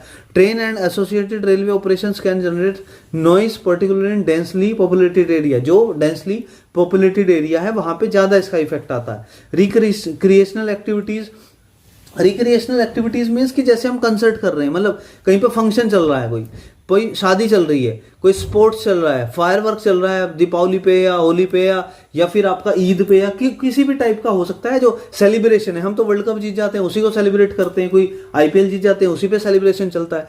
तो उन सब की वजह से क्या होता है, बेसिकली नॉइज होता है। Household appliances, house hold क्या होता है, जैसे वैक्यूम क्लीनर आजकल यूज करते हैं, एयर कंडीशनर, एसी है, एसी के पीछे आप देखोगे आ रहा है, लाउड म्यूजिक सिस्टम है, घर में डीजे चल रहे हैं सुबह शाम, तो इन सब चीजों की वजह से आपका क्या होता है, हाउस होल्ड अप्लायंसेज भी क्रिएट कर सकते हैं ये। अर्बनाइजेशन, अर्बनाइजेशन मीन्स कि आप higher population density and more source of इतना, और जितना जितना लोग गांवों से, गांव क्या है, शांत जगह होती है, लोग कम रहते हैं, क्षेत्रफल ज्यादा होता है एरिया उनके पास, पर सिटी में क्या होता है, छोटे छोटे घर हैं, सब लोग वहां से जितने सिटी में आने स्टार्ट हो गए तो डेंसिटी ज्यादा हो गई, ज्यादा लोग रहेंगे तो बात करेंगे, मतलब बात करेंगे या किसी भी फॉर्म में बोल सकते हैं, तो जितनी पॉपुलेशन डेंसिटी होगी उतना ही आपका नॉइज का रहेगा। ये हमने कुछ जो है रूट कॉजेज देखे, इसके सोर्सेज क्या थे नॉइज पॉल्यूशन के। अब इसके हम देख लेते हैं इफेक्ट्स क्या है नॉइज पॉल्यूशन के। हियरिंग डैमेज, सबको पता है, अगर नॉइज पॉल्यूशन ज्यादा है तो आपको क्या होगा, आपके जो कान है, हियरिंग आपको डैमेज कर हो जाएंगे। Prolonged exposure to high level of noise can cause hearing loss and damage to the auditory system. Sleep disturbance, आपको सोना है, रात में डीजे बज रहा है आपके बाजू, म्यूजिक बज रहा है आपके, किसी की मशीन चल रही है, वॉशिंग मशीन चल रही है, वो आवाज करती है, तो आप क्या करोगे, आप सो पाओगे, नहीं सो पाओगे, तो इसकी वजह से आपका स्लीप पैटर्न डिस्टर्ब हो जाएगा, जिसे हम इंसोम्निया भी कहते हैं। Insomnia is a disease basically, जिसकी वजह से आपको नींद नहीं आती है, ये इंसोम्निया है। चलिए हम बात करते हैं इसके बाद, नेक्स्ट इसका इफेक्ट आता है स्ट्रेस एंड एंजाइटी। ऑब्वियसली बात है, स्ट्रेस एंड एंजाइटी, अगर आप कोई काम करना चाह रहे हो, काम कर नहीं पा रहे हो नॉइज की वजह से, तो आपको स्ट्रेस ही आएगा। Continuous exposure to noise has been linked to the increase stress level and anxiety. Communication interference, अगर आपको किसी से बात करनी है और बीच में वो डीजे बज रहा है, आप देखा नहीं, शादी वादी होती है, कुछ भी होता है, बहुत हाई स्पीड में बात, हाई लाउड वाली नॉइज होती है, तो आप क्या, आप एक दूसरे को बोल ही नहीं पाते, आप कान में बोलते हो तब भी समझ नहीं आता, तो पूरा high noise levels can interfere with the communication, तो समझ ही नहीं आएगा कि सामने वाला कहना क्या चाह रहा है। Negative impact on wild life, obviously बात है, वाइल्ड लाइफ मीन्स की जो जंगल की लाइफ है, उसमें जो लोग वो रहते हैं, बेसिकली जो एनिमल्स रहते हैं, बर्ड्स रहते हैं, प्लांट्स रहते हैं, उन पे भी निगेटिव इंपैक्ट आता है। जैसे उनका बिहेवियर चेंज हो जाएगा, वो डर जाएंगे। आप देखोगे कुछ टाइप के एनिमल तो डर जाते हैं आवाज सुन के कि पता नहीं क्या हो गया, because this is very new to them, उन्हें तो हैबिट नहीं है, ह्यूमन बीइंग तो है नहीं वो लोग। हेल्थ इश्यूज, हेल्थ इश्यूज कैसे होगा, जैसे अगर आप कार्डियोवास्कुलर प्रॉब्लम एंड हाइपरटेंशन, जैसे कि अगर आप बहुत तेज में डीजे बजा रहे हैं, मान लीजिए वाइब्रेशन भी क्रिएट हो रहा है और बहुत नॉइज भी हो रहा है, तो किसी किसी के हार्ट पे भी उसका डायरेक्ट इंपैक्ट पड़ सकता है, तो कार्डियोवास्कुलर डिसीज और हाइपरटेंशन भी हो सकता है। Impaired cognitive function, exposure to constant noise can impair the concentration, मतलब इम्पेयर मतलब होता है कि वो डिसबैलेंस कर देगा आपकी मेमोरी, ओवरऑल कोग्निटिव फंक्शन जो होते हैं आपके, कंसंट्रेशन नहीं बना पाओगे आप, आपकी मेमोरी उतनी शार्प नहीं हो पाएगी, तो ये सब भी आपका इसका इम्पैक्ट पड़ता है। ठीक है, लास्ट में हम पढ़ने वाले हैं इसका control measure of noise pollution. अब हमारा इसका कंट्रोल मेजर क्या है, कैसे नॉइज पॉल्यूशन को कम किया जाए, ये आपको पता है कुछ हद तक तो, लेकिन चलिए देखते हैं। Noise regulations and zoning, implement and enforce the regulation on acceptable noise level for different zones including the residential, commercial, industrial estate।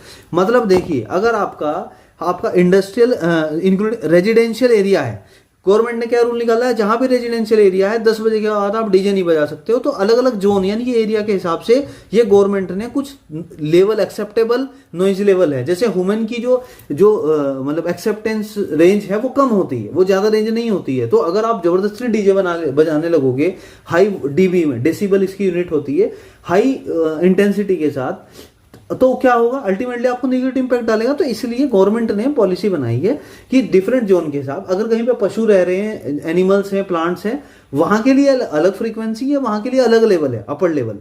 जो ह्यूमन बीइंग है रेजिडेंशियल एरिया उसके लिए अलग है, इंडस्ट्रियल एस्टेट के लिए अलग है, एरिया के लिए। तो इसीलिए आप देखोगे जनरली इंडस्ट्रियल एरिया कभी भी आपके सिटी में नहीं होता, आउटर में होता है। उसके पीछे ये भी एक one of the major factor है। नॉइज बैरियर्स, तो आप क्या करोगे, ऐसे ऐसे बैरियर्स लगा दोगे, नॉइज वॉल्स लगा दोगे, and acoustic fencing to shield the residential areas from the traffic और इंडस्ट्रियल नॉइज। आपने देखा है कि मान लिया कोई ब्रिज है, ब्रिज तो नॉर्मल होता है लेकिन उसके दोनों साइड दीवार हम कर लेते हैं। वो इसलिए तो करते हैं कि जो उसकी जो वो नॉइज बैरियर होते हैं short of.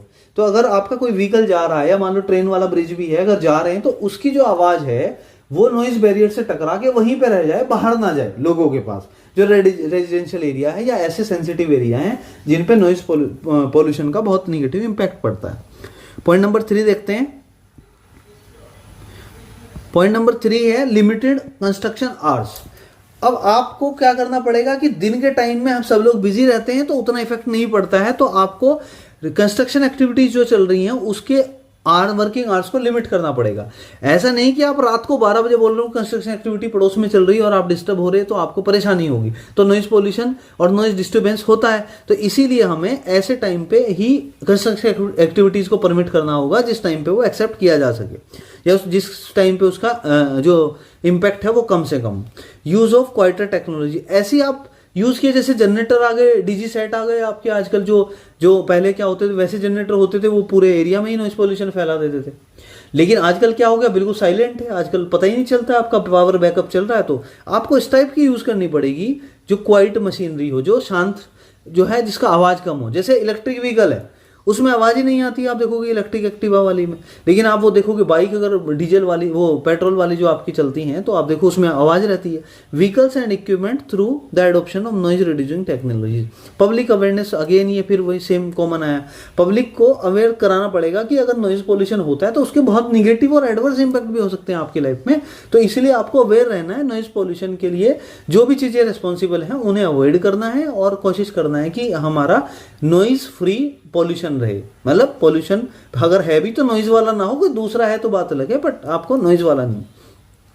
Harmful effect of noise pollution, promote the responsible behaviour such as reducing loud music है। तो उन्हें समझाना, उनको अवेयरनेस करना पड़ेगा, आप तेज आवाज में म्यूजिक नहीं बजाइए क्योंकि ये नॉइज पॉल्यूशन के लिए वन ऑफ द मेजर जो है फैक्टर है।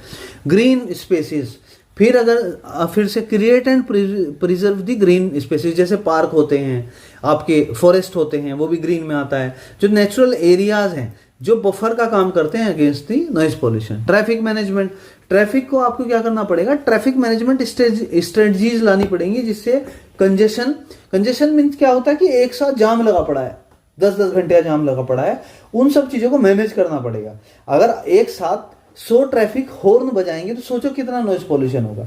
लेकिन अगर एक टाइम में एक आदमी बजा रहा है तो उतना नहीं होगा, समझ रहे। कंजेशन मतलब आपको ऑप्टिमाइज करना है ट्रैफिक का फ्लो का, स्पेशली इवनिंग के टाइम में और मॉर्निंग के टाइम में, ऑफिस टाइम के जो पीक आवर्स होते हैं उनमें बहुत ज्यादा प्रॉब्लम होती है। Community planning, incorporate noise reduction consideration into urban planning. मतलब जब आप सिटी डेवलप करते हो, जब आप कोई भी सोसाइटी बनाते हो, कोई कम्युनिटी के लिए, कम्युनिटी मीन्स कि आप जो है सोसाइटी डेवलपमेंट कर रहे हो, कॉलोनी डेवलपमेंट कर रहे हो, प्लॉटिंग कर रहे हो आप किसी पर्टिकुलर चीज की, तो आपको ऐसे प्लान करना पड़ेगा कि आपको नॉइस वहां पे कम से कम आए।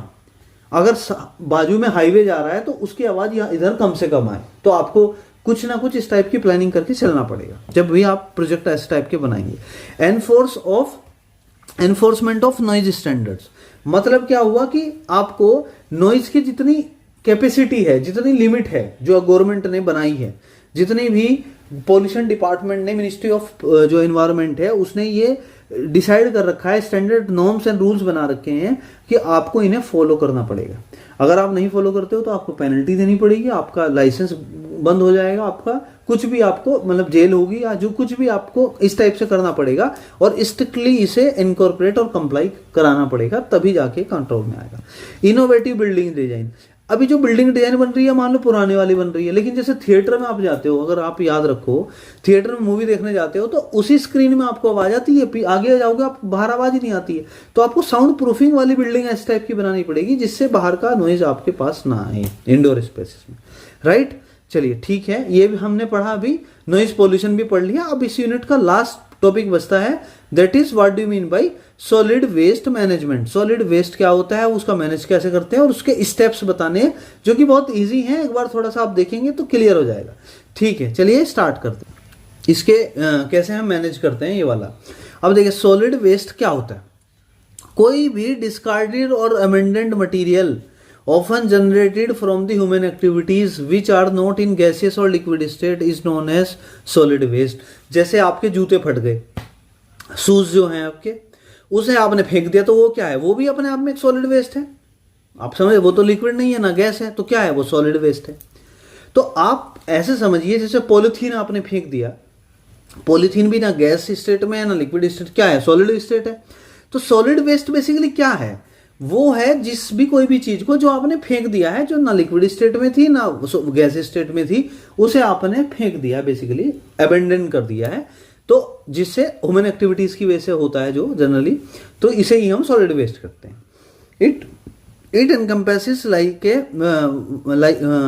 It encompasses a wide range of materials including the house hold garbage, जैसे हमारे घर का जो गार्बेज है, इंडस्ट्रियल वेस्ट होता है, कंस्ट्रक्शन साइट जो होता है, और डेमोलिशन जो डेब्रिस मतलब जो कचरा होता है उसका, जो मलबा कहते हैं बेसिकली, कचरा नहीं मलबा इसका जो है मेन वर्ड है।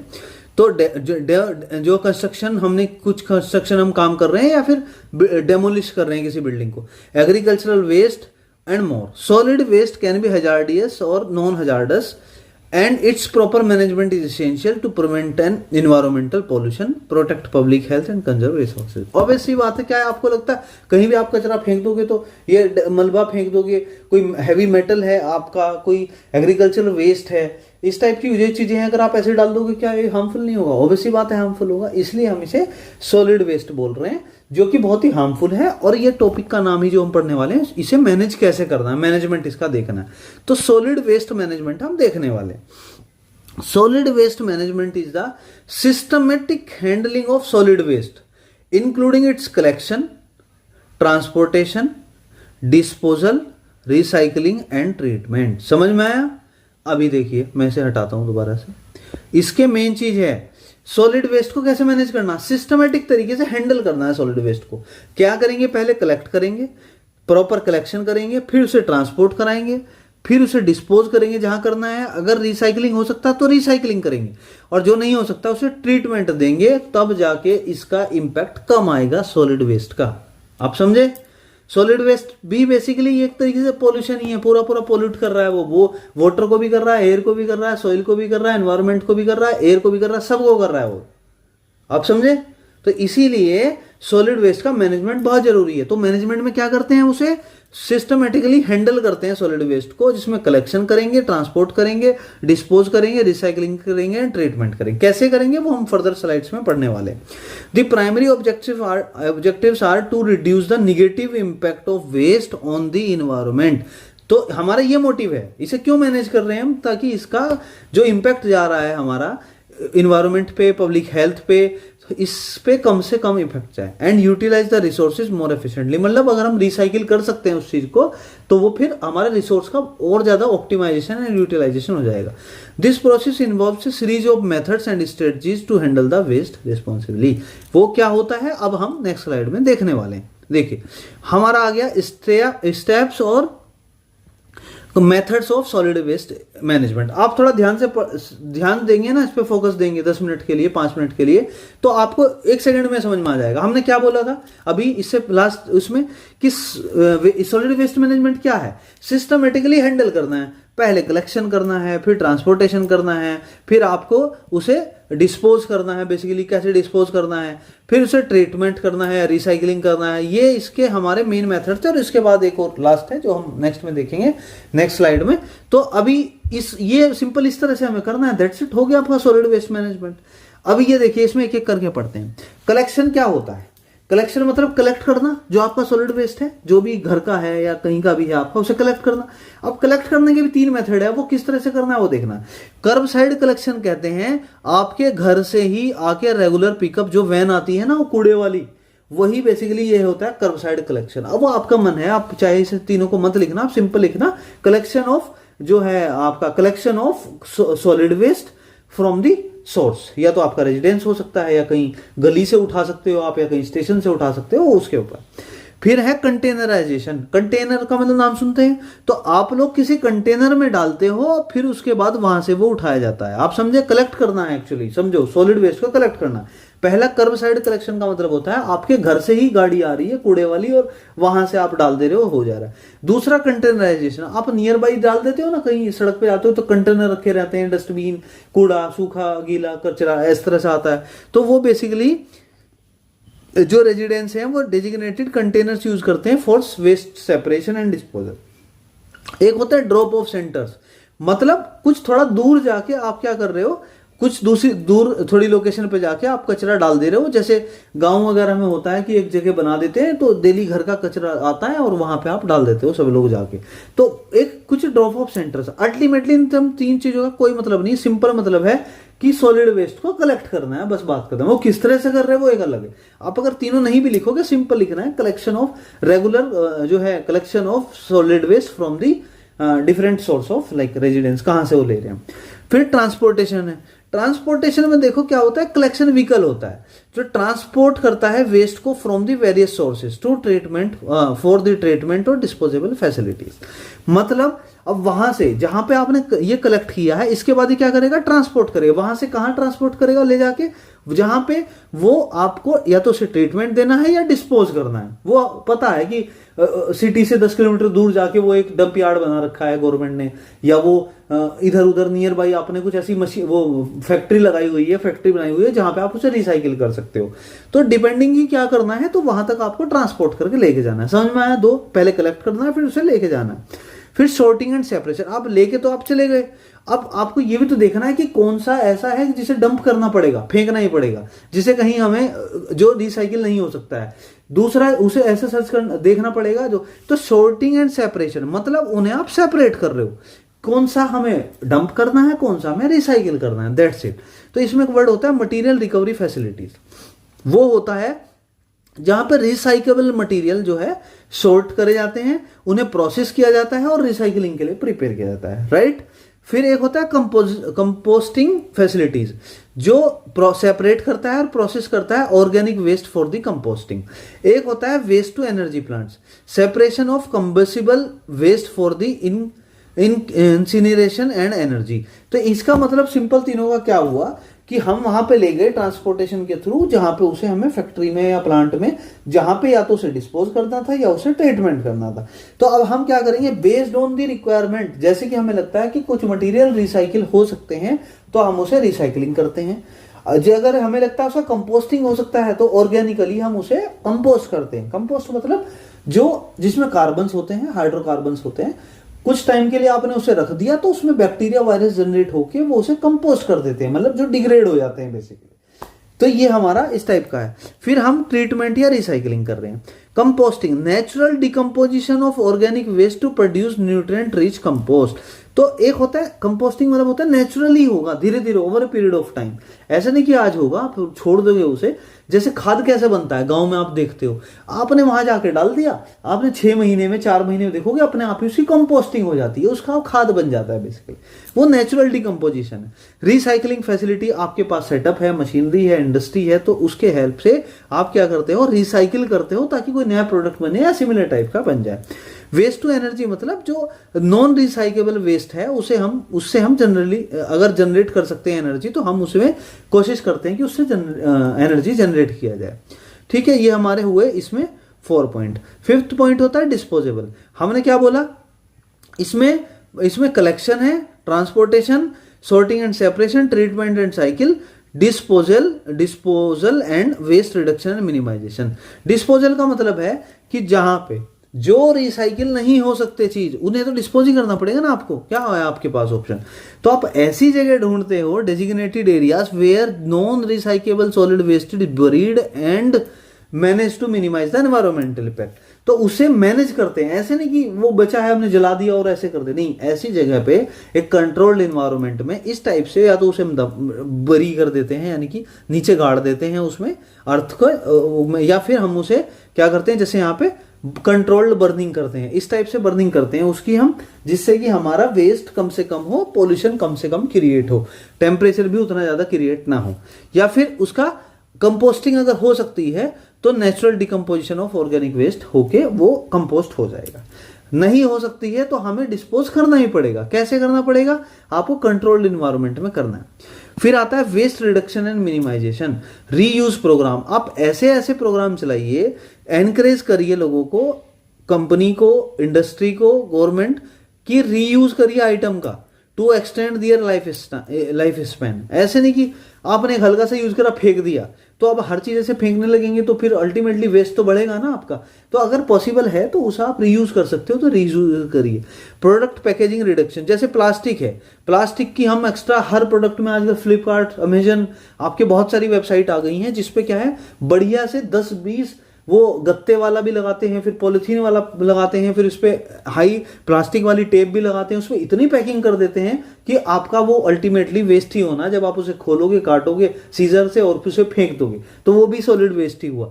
तो आप उसे मतलब आप उसमें क्या कर सकते हैं कि आप मिनिमाइज करिए कि जितनी प्लास्टिक या ऐसी कुछ चीज हैं जो यूज हो रही है उन्हें कम से कम किया जा सके, तो वो बेटर रहेगा।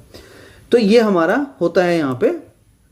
ये तो हमने ये भी देख लिया, ठीक है। तो हमारा ये पूरी यूनिट एक्चुअली ओवर हो गई है। इस यूनिट में यही था और यही इंपॉर्टेंट है, इसमें से ही आने वाला है। तो हमने सब देख लिया, पोल्यूशन, इसके effect, water pollution, air pollution, soil pollution, noise, solid waste management, everything is completed. फिर भी आपको कोई डाउट होता है तो आप कमेंट कर सकते हैं। आप you are free, just feel free to ask anything related to the content of this particular unit, और जो भी आपका इन्वायरमेंट से कोई भी इश्यूज है आप पूछ सकते हैं। ठीक है, थैंक यू सो मच।